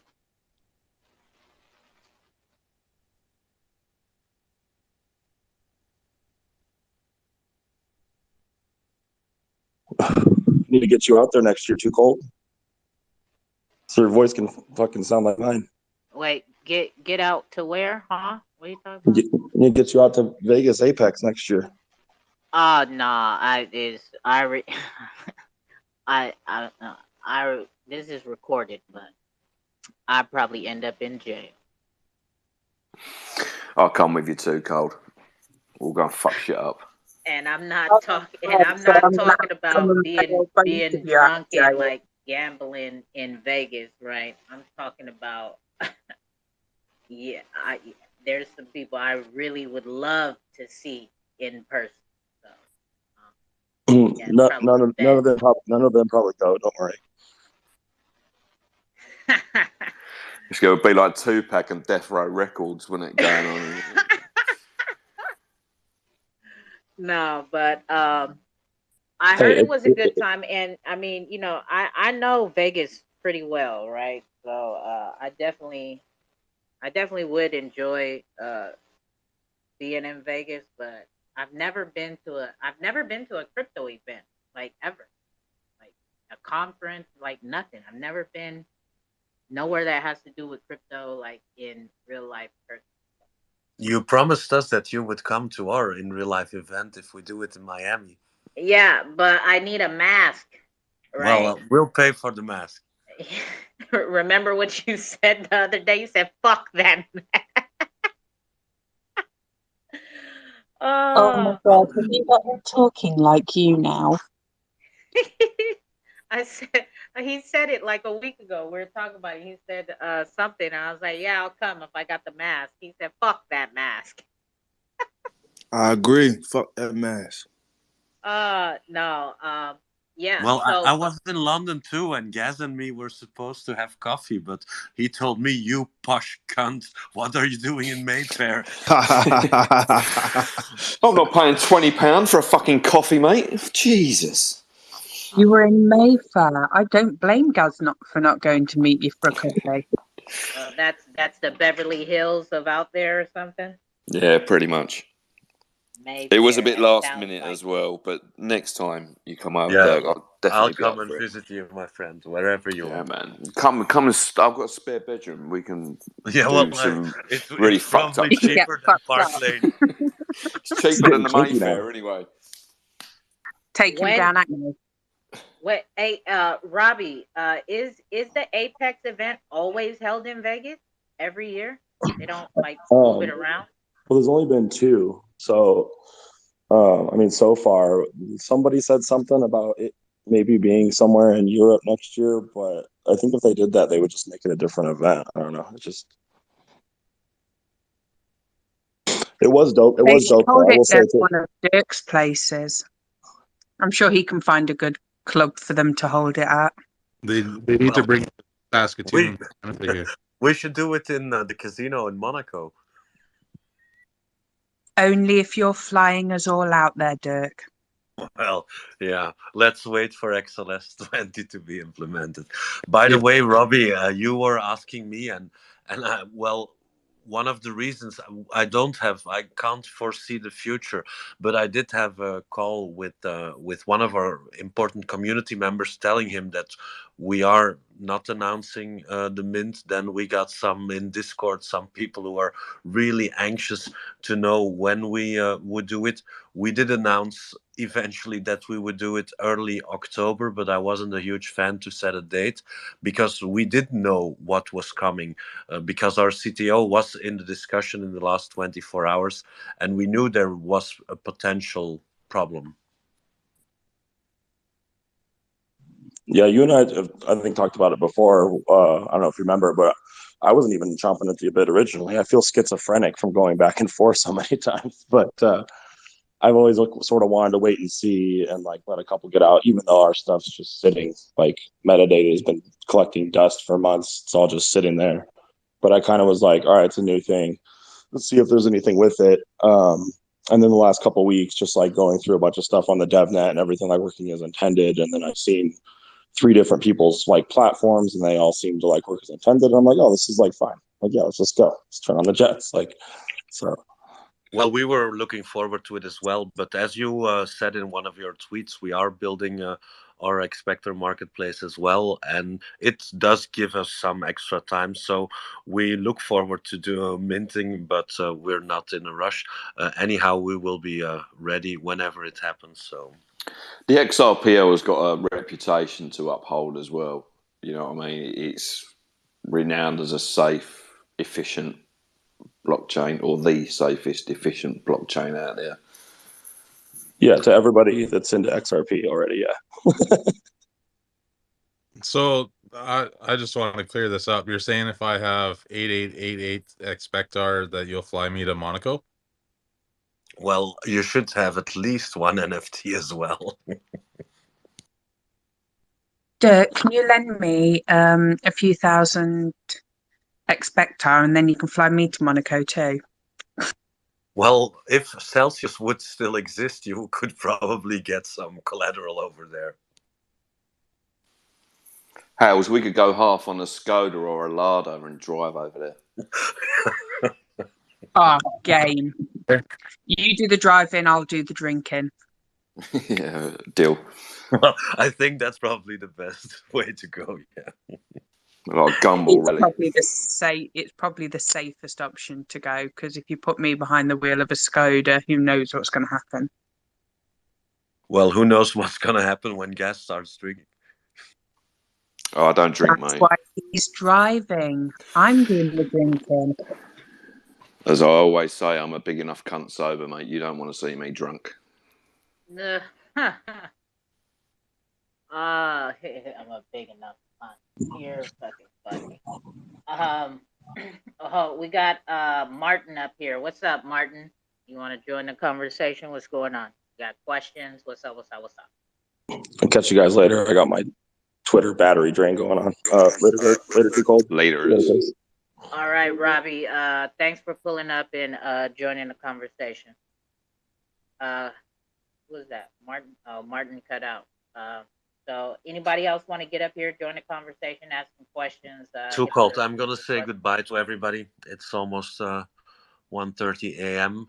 And as you all know, we have a huge Twitter space, the X-Spectacular show from now on every Monday, inviting other projects, speaking with key people within the XRPL, having other crypto people on board, and we will plan to do huge giveaways from the second show on, so from next week Monday. But I advise you to jump in tomorrow. By the way, my sincere apologies, because the team organized it without having knowledge of you having the 24-hour countdown. But I suppose that's not a problem anymore. And next time we will make sure that we don't collide with our spaces. But you're very welcome. You have time to join us now. Yeah, I was gonna say that now. Yeah, now I can. Now I'll be able to pull up to your call. So yeah, I'll pull up. Chris will be there as well. Maybe Gus as well. Well, X-Spectacular. I'll try and make it. I see what happens. You have a schedule conflict, so you just kill XLS-20 to kill a show. Yeah, you see how he did that? Well, it's a matter of priority. And he has, yeah, right. And I'm one of the ambassadors for Expectar. You see how he does me? I know, he's completely screwed you over. I mean, you had this 24-hour thing planned. It's been advertised for a week. Yeah, and he sponsored fucking the 24 giveaways, one every hour. And now he's killed it. Well, we have to be omnipresent. By the way, the 888 times 24.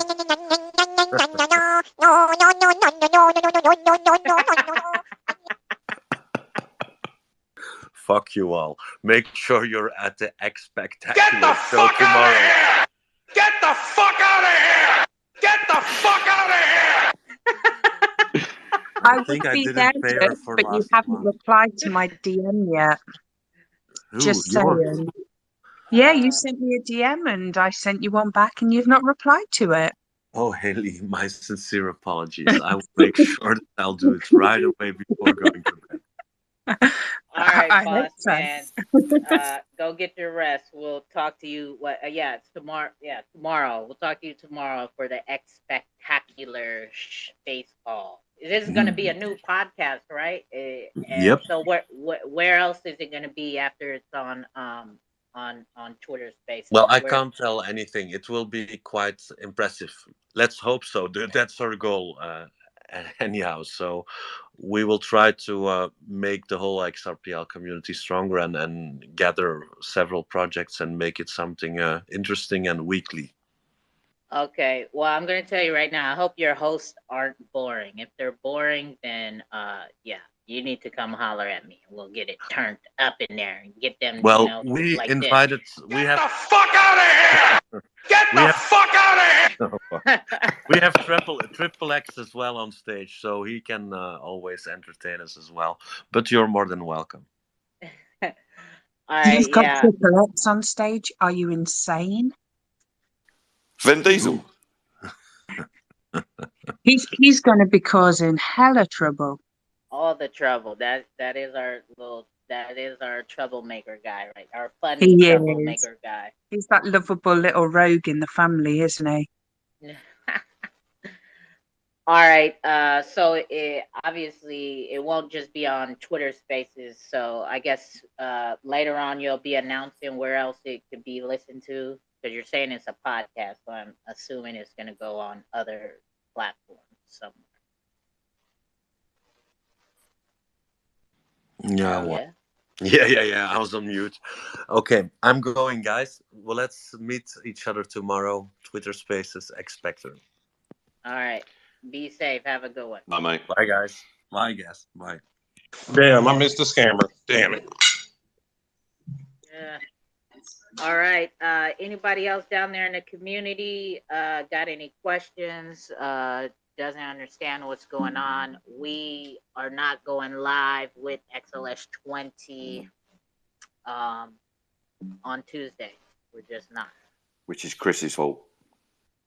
Yeah, I can see that. It is. Chris, this is your fault. 100%. Looks like we have Ed in the building, 2Cold. I like the X. I want to keep it.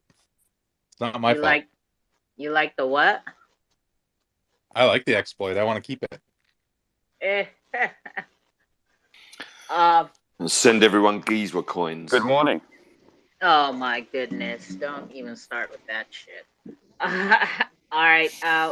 We got Ed in the house from Additions. In case you guys missed it earlier, it's Sunday. It's supposed to be the cookout, right? So that is what we started with, but we had breaking news in the middle of the cookout about XLS-20 not gonna go live because they found some bugs that they want to fix before we pursue. So we do have Additions in the house. The team was here to speak about Additions earlier and answer some questions, but they could not speak on technical questions. That was more so for Edward to handle. So Edward is now here for the first time of the day for the cookout. So Edward, go ahead, my guy. Let us know about Additions from your viewpoint, and I do have a couple of questions that I wanted to ask you. Yeah, certainly. Yeah. I mean, it's been a while since I was in the last cookout. I think I don't know, earlier this year. But yeah, I mean, we have a lot of things going on. Obviously, we're doing NFTs from a publishing perspective. And what does it mean? Obviously, so we are an existing publisher, and we have come up with the idea, obviously, bringing ebooks and its derivatives to the XRPL in an exciting different format. Obviously, this space is really ruled by NFTs that are just images, and obviously someone will have utility associated with it, but the majority is not in that space. So basically, I came up with the idea as my wife has a publishing company, and she is not in the crypto space at all. So that it was quite a bit of a journey to take her on and help her on this journey. And it's a problem that still a lot of creatives deal with. And from a publishing perspective, what we tend to do is obviously use her publishing company, which I'm part of as well, as a test case to launch ebook NFTs. And then after that, we're going to bring on other publishers to join us in that journey. Now, in terms of publishing, exciting things that you can do, obviously, is you can have ebooks as an NFT. You can have the cover, you can have the spreads, you can have chapters that you launch, you can have the author read the book. There's a lot of different elements that you can use just for one book. And we're going to focus initially on illustrated books. That's really where we're at. And with illustrated books, it's a lot more exciting than just a novel, so to speak. You can do a lot more, and illustrated books includes things like comics and the like. So we have a couple of collaborations ongoing with other projects where they've created comics from their characters. For example, And we will be publishing those through editions as well. So there's a lot of different collabs that we've been working on in the background that just haven't been released to the public yet. So it's all very exciting from that perspective. We, in terms of updates, obviously we are going to go with several different NFT marketplaces. So that's NFT Master and OnXRP and Radical X. That's the three we're kind of looking at. And you must take it from the perspective of, if you had a book, would you put it in one bookstore or would you put it in several bookstores? So that's kind of the idea also behind different marketplaces, and they offer different utilities really as well. I think I'm rambling on a bit, but I'm kind of putting everything into a summary format. But the other thing that we obviously have applied for is the creator funds. I think we have a unique case. I know that this one was focused on music, but I think you can apply. We applied the first time around, and we got pretty far. And I think we have quite a unique case from a publishing perspective. It's as old as banking as well, so it's a space that's going to take a long time for the traditionalists to come on board. So we really like to set the scene there and be the first on the XRPL. So I think with the NFT ebooks that we're kind of, putting forward, the very first ones, I suppose they're going to be very unique because they're the first on the XRPL, and just to have that as a perspective, I think is great. My wife, who's a publisher, has really come into the space as well. She's been very busy over the weekend and last week, couple of weeks, preparing fantastic NFTs that we're going to be launching, not this week, obviously, but since it's been delayed, which is okay with us, this delay, because I think it's better to have something that's has no bugs in it, to go forward. In terms of other things, we have been in contact with Ripple themselves earlier this year in terms of creating an XRPL, an illustrated XRPL story guide, and we'll be doing this in collaboration with other great projects on the XRPL. It's kind of like a guide that's has elements of encouragement for new developers to come on board. So it's going to be written quite differently and uniquely, but that's an exciting little project to come. We are also part of some other elements. So, for example, a gaming alliance, the XRPL Gaming Alliance, and you'll probably hear a lot more news coming out on that. That's probably all I can say on that. So we're going to be involved in games. You might ask, how could that be possible? That's possible through, for example, gaming manuals, stories that the gamers develop, and so there's elements within that are exciting, and obviously from a metaverse perspective, collaborations with other projects where we have a bookstore in a metaverse that potentially has somebody attending in a character that's from one of the books that we have published. So very, very quick, high-level introduction to 2Cold's. I know I'm kind of rambling on, but I just wanted to get that into a nutshell in terms of what we've done and what we're doing. Yeah. No, all good. I was trying to. Your background is kind of very loud, and you're a bit muffled. So I hope everybody was able to make out majority of that. So does anybody have any questions? Because Hales and Adam, they did do a good job covering it, but there were some technical questions that they couldn't answer. So say I wrote whatever, or I'm an illustrator and I get onboarded through you guys to publish my NFT or whatever. How do the royalties work? What is the onboarding and the royalties, and what is your cut out of the whole thing? Okay, that really depends on who contributed to the overall development of the Okay, comic. So wait, for it's kind of hard to hear. You sound very muffled, like your mouth is really pressed up against the speaker of the phone. yeah, so it really depends on Yeah, there you go. yeah, it really depends on who contributed to the story. So, for example, if you had created say a comic, a 2Cold comic that you created, right?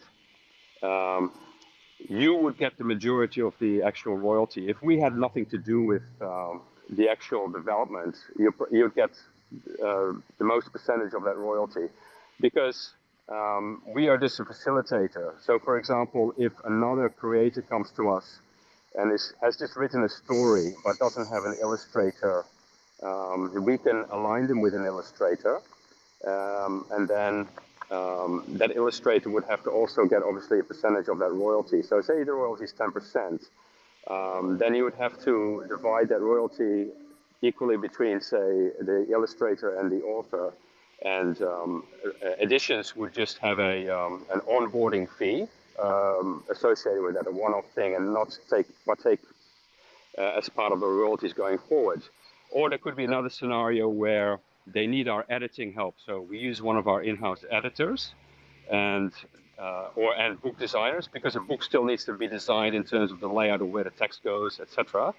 So if we participated in part of that with one of our creators, so to speak, then we would get a cut of that percentage of the royalty, dependent upon how much effort that we put in terms of the creation of the project. So it could be only 0.5% or 1%, and the remainder would obviously be split between the other creators.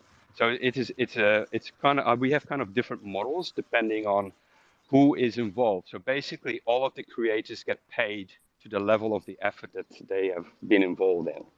If that makes sense. So it's not a one answer that fits all scenarios. Okay, yeah. No, I get it, because there are different variations of things to be published, and people plan their parts in the making of a book or whatever. Yes. Comic Yeah, it's book. not like it's a novel and somebody wrote the whole story and they just want to get it published like people do on Amazon at the moment. They get obviously all of the royalty and they did all of the work.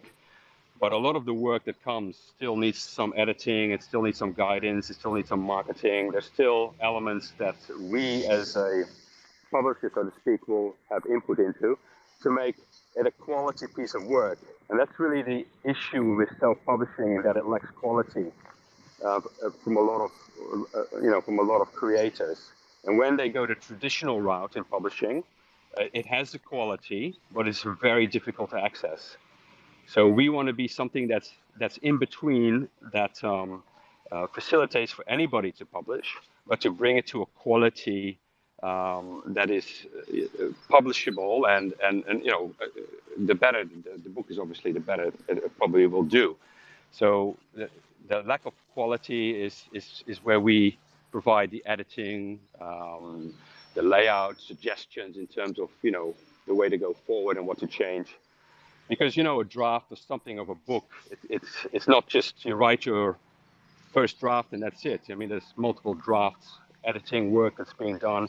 If you ever read the forward of a book or the introduction, or at the end, you say there's the author that says thanks to all of these people involved, because there's a load of people involved in terms of the final creation of that piece of art, really, that piece of creative comic or of work.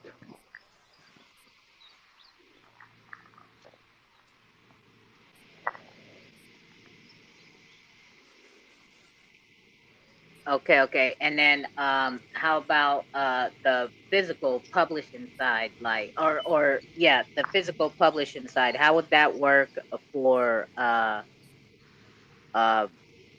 so we come to you, we get it NFT'd, it edited and polished, and then would how could we go about also getting it as a physical book, and how would that Yeah. process?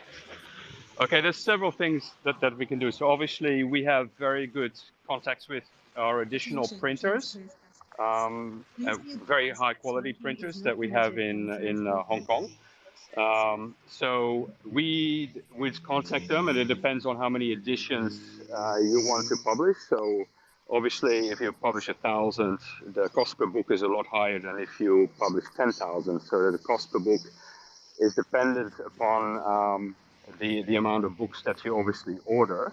But we would be able to do what you want to do obviously is have scarcity in that as well, along with your NFT. So you don't want to go and print 50,000 books because there's no more scarcity in the actual physical book in itself. So there's several options. So you could do a print on demand, which means you print it in the USA locally. So there's no shipping involved. There's less, it's more greener as well. You can print it on environmentally friendly paper, etc., to fall in line with the green way that we're going forward. But basically, yes, we could do a physical print run of 1,000 copies, and basically have that come out of a fulfillment center, and this is usually in Hong Kong. Because Hong Kong has the cheapest shipping rates around the world. So we would have a fulfillment center, and orders would come in and then be dispatched from Hong Kong to wherever the final destination is. And in terms of the quality as well, because when you have a book that you publish, what you see on the screen in terms of the colors and the vibrancy doesn't always translate directly onto the paper as well. So there's an intermediate step where a colorist needs to tune it to the type of paper you're printing it on.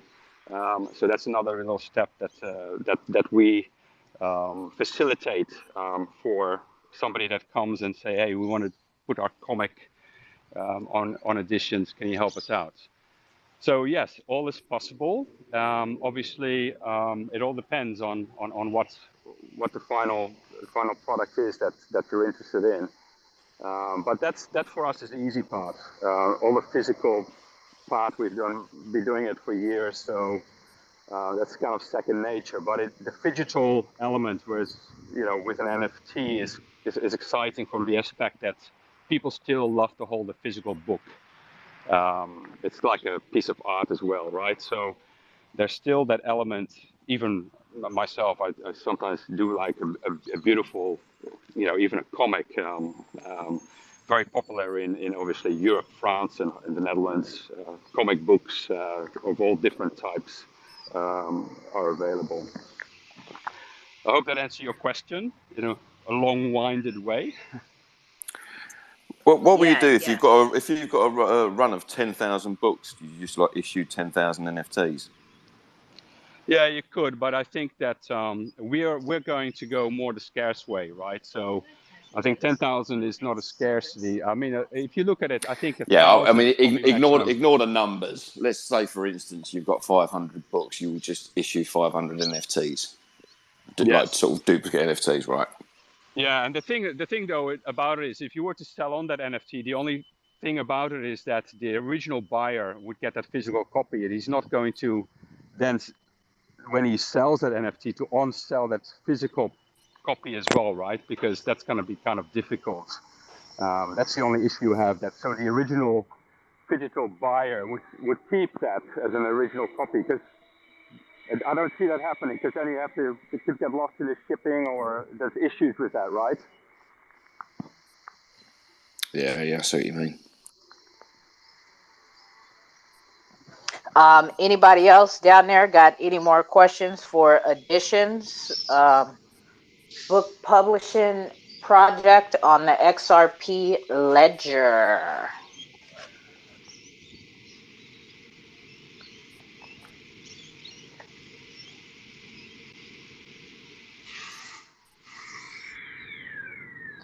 Hold on, we got Nikki coming up right now.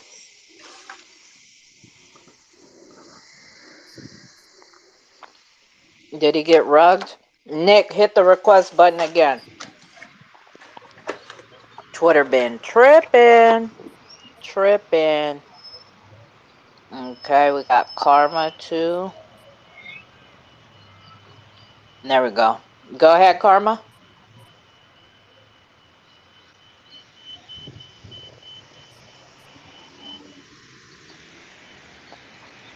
Go ahead, Karma. Yeah, it's just loud.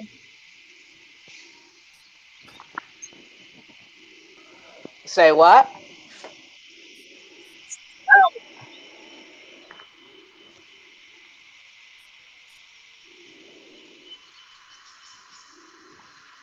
I didn't hear.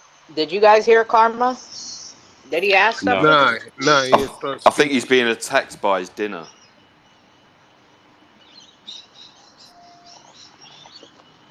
And where's Nick? Nick Handsome. Hit the request again, my guy. I'm going to have to duck out anyway. It's nearly 1 a.m. here, and I've got shitloads to do in the morning. All right, guys. Thanks for pulling up and stopping by. And joining Thanks the for having me. conversation. Good to talk. I'll speak to you Yes, soon. yes. All right, for sure. Be safe, my guy. Night. Nick, go ahead, Nick. Damn, he keeps getting rugged. You keep. Oh, there you go. Go ahead. You're good now, Nick. Yeah, I'm good now. Sorry, my network rugged me. GM everyone. Yeah, I just have one question. Like for Expector, you have to hold about 8,888 Expector. I want to know if there is any particular amount of edition that you are allowed to hold before you can actually mint an edition NFT. Thank you.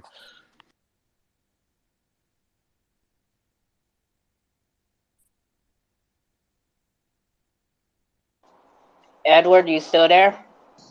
Yeah, I'm still here. Did you hear him? No, I didn't hear anything actually. What was the Okay. question? So he said, "Is there a?" Oh shit. He said, "Is there a certain amount of of editions that need to be held in order to mint an NFT?" No, we haven't put anything like that into place. So we didn't do that many additions to it's just going to be open. We will have a whitelist initially, but that's different. But no, you don't need to hold any number of additions. Okay, thank you.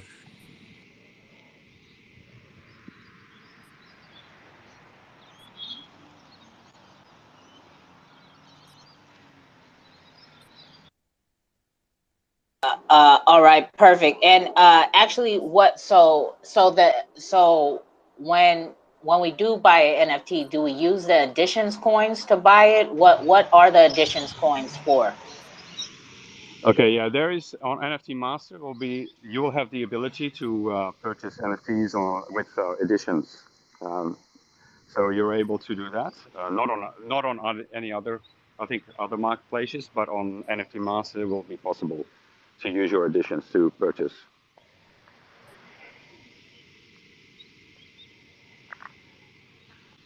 Other use cases we have is we're still developing a platform. So basically, that platform will have the ability for people to publish their works.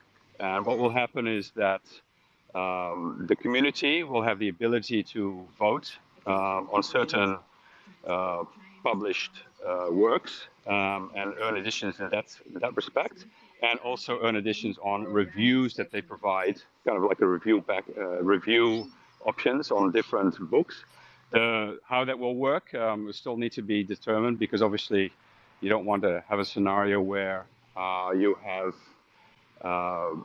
people signing in with multiple different accounts, voting and getting free editions, so to speak. So, but there will be a voting process. So it's basically not the publisher deciding who gets published, but it's the community deciding who gets published. So we kind of put the publishing aspect, put it on its head, because publishers decide these days what we read, etc. So I think that's not a great model. So it's nicer for the community to decide, provide reviews, vote for it, and those creators can then get published via our traditional process, and obviously via an NFT process that we will assist them with.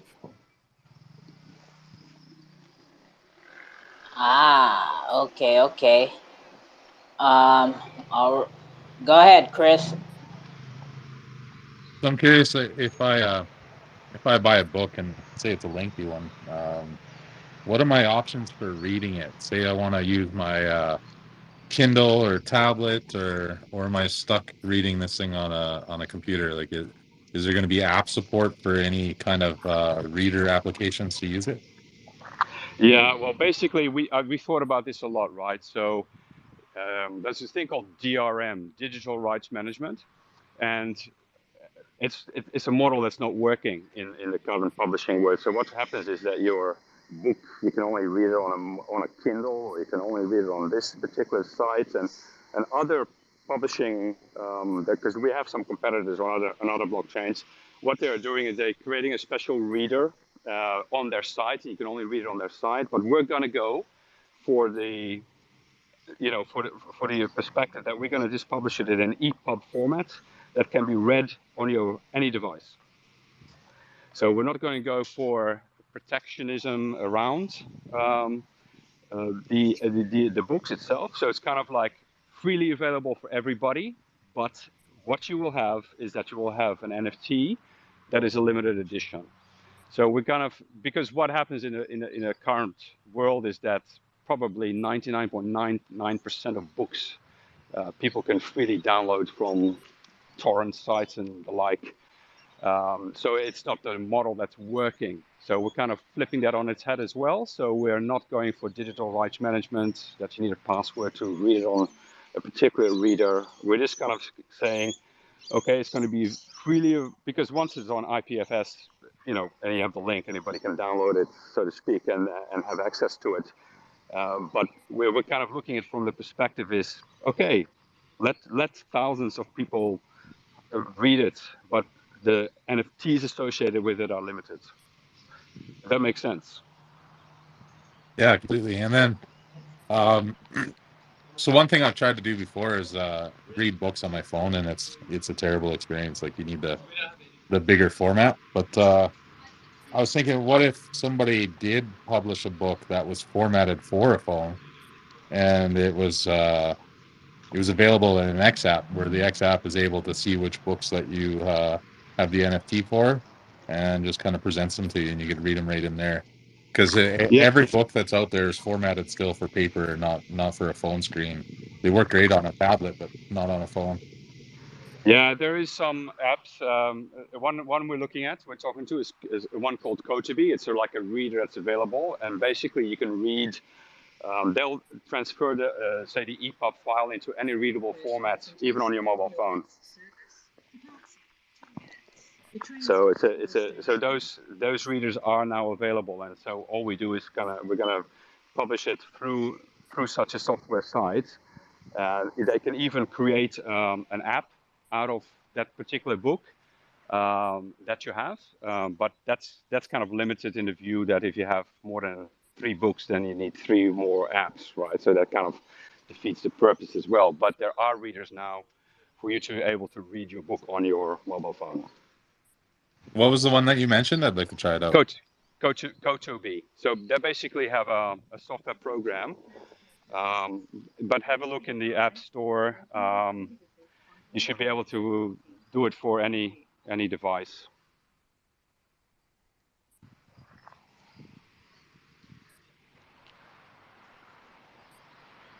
Okay, we got Karma back. Go ahead, Karma.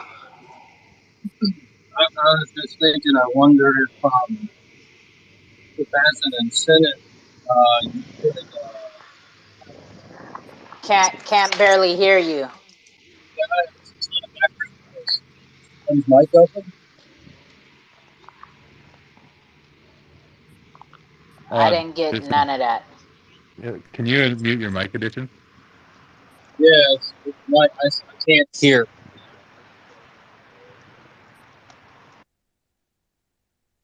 Okay, All right. there it goes.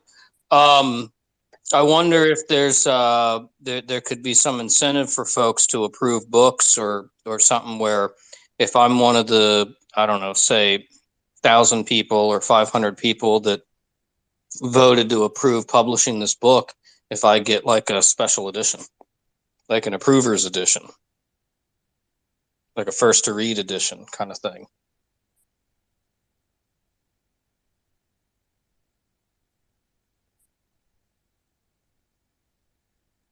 Give me a second. I gotta unmute his mic. How do I unmute it? Oh, he has to unmute. Edward, you gotta unmute your mic. I muted you because it was the background was a lot. Did you hear what he said, Edward? I heard absolutely nothing. Okay, yeah, your connection's messed up. So he said, would there be an incentive for the voters, right? Like for a limited editions for like voter approved editions, first to read or first to have or what? Yeah, we're kind of thinking of some different combinations of, like, for example, what we could do. Like one of the elements of this previous program that I just talked about called Kotabi is that you can actually create an interactive e-book into the one software profile. So basically, you could read the book, and within the book, there's embedded like a video or a quiz or different interactive elements. So you could have very, very limited editions of those for not from a voting perspective, but from a uniqueness perspective. I haven't really thought of the whole voting on how that will work yet. I mean, that's still a project that hasn't been fully thought out or developed. But it'd be interesting to incorporate as much, community type participation in terms of reviews, votes, as much as possible. But it's still to be thought out and how we're going to go about that.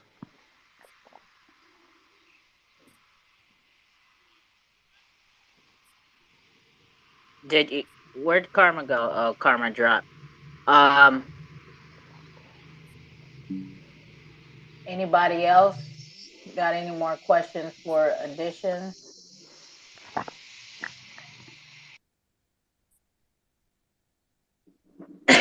Well, it is official. XLS-20 timer has stopped. Okay. Side note, real quick. Ribbleton just tweeted out 4 minutes ago. He has vetoed the vote, and now we are at 77.1. So, which means XLS-20 counter has stopped. We have to wait again for the votes to reach over 80%, and then the 2-week timer will start completely over for 2 complete weeks. So that is where we're at. Okay, so My counter stopped itself and went to 0.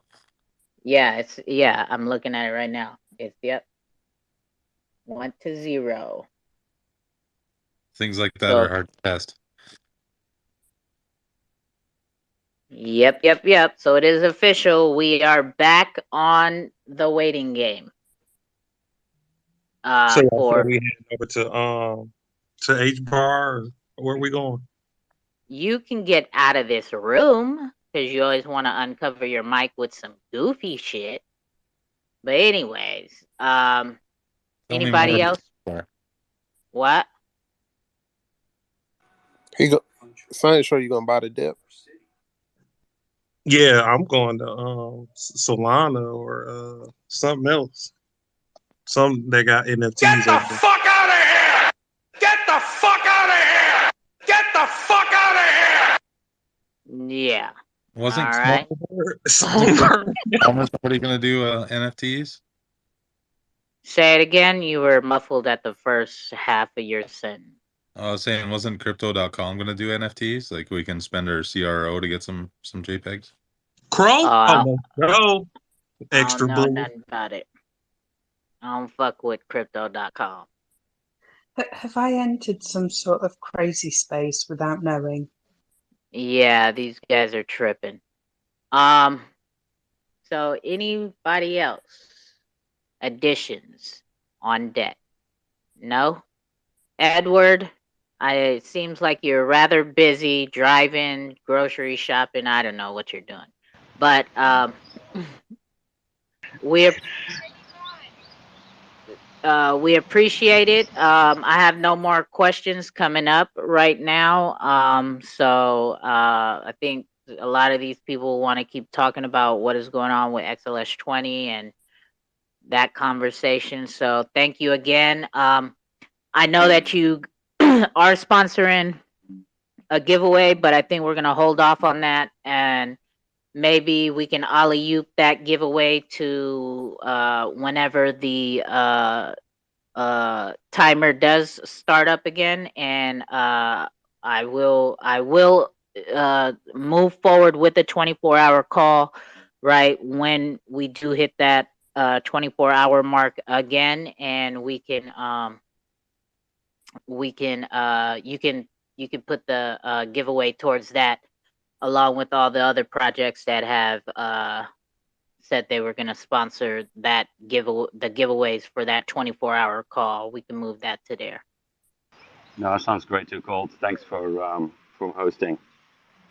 Yes, no problem, and thank you for pulling up and giving us the updates. Oh, I wanted to ask real quick. So, you were in the Wave 2 grants, right? Did you get the grant? What happened with that? Or did you? If not, did you apply for this third or fourth grant? Yeah, we applied for the Creator Fund grant. So we're in that for Wave 2.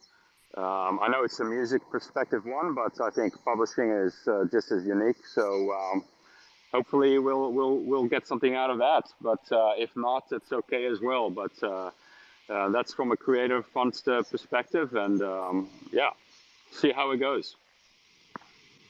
Okay. So you guys did not get the Wave 2, I think you guys applied for?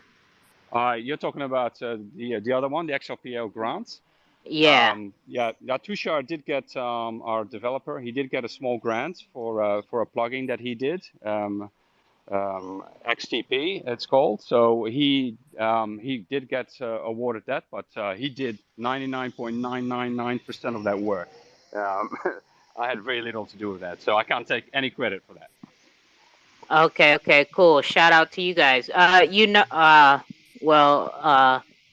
don't, because I know the Creator Fund is open. I know another wave is opened for the grant, not the fund. So, in case you didn't know.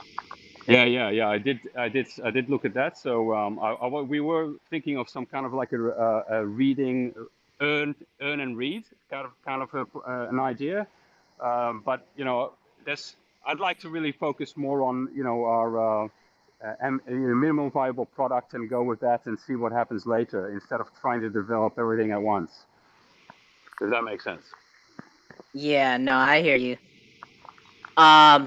Sino Shore, go ahead, Sino Shore.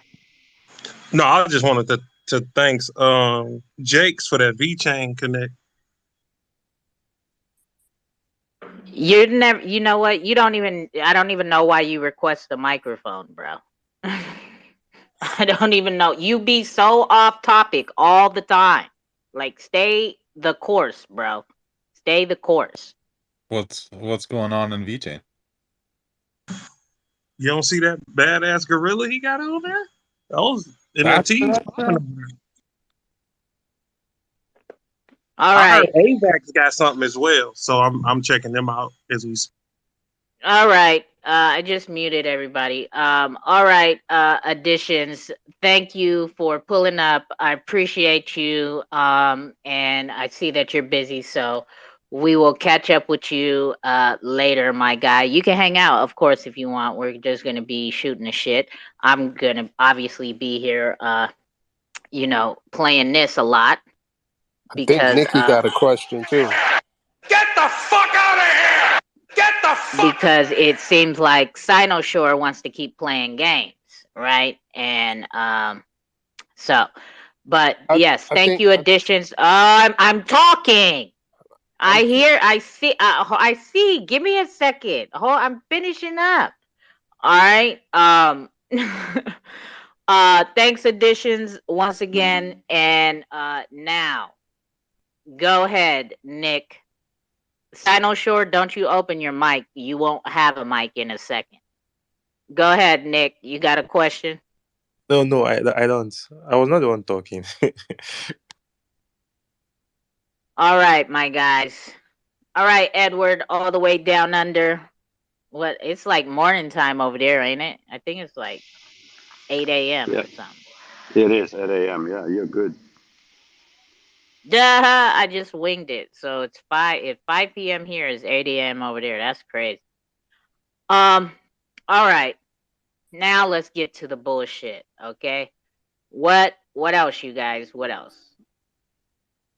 You didn't know, Chris, that Jake's Jake's profile picture is from VeChain. He talks about it all the time. I thought it might have been Ethereum Classic.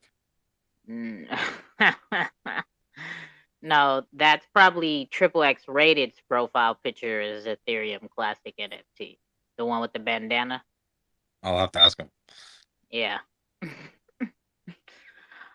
All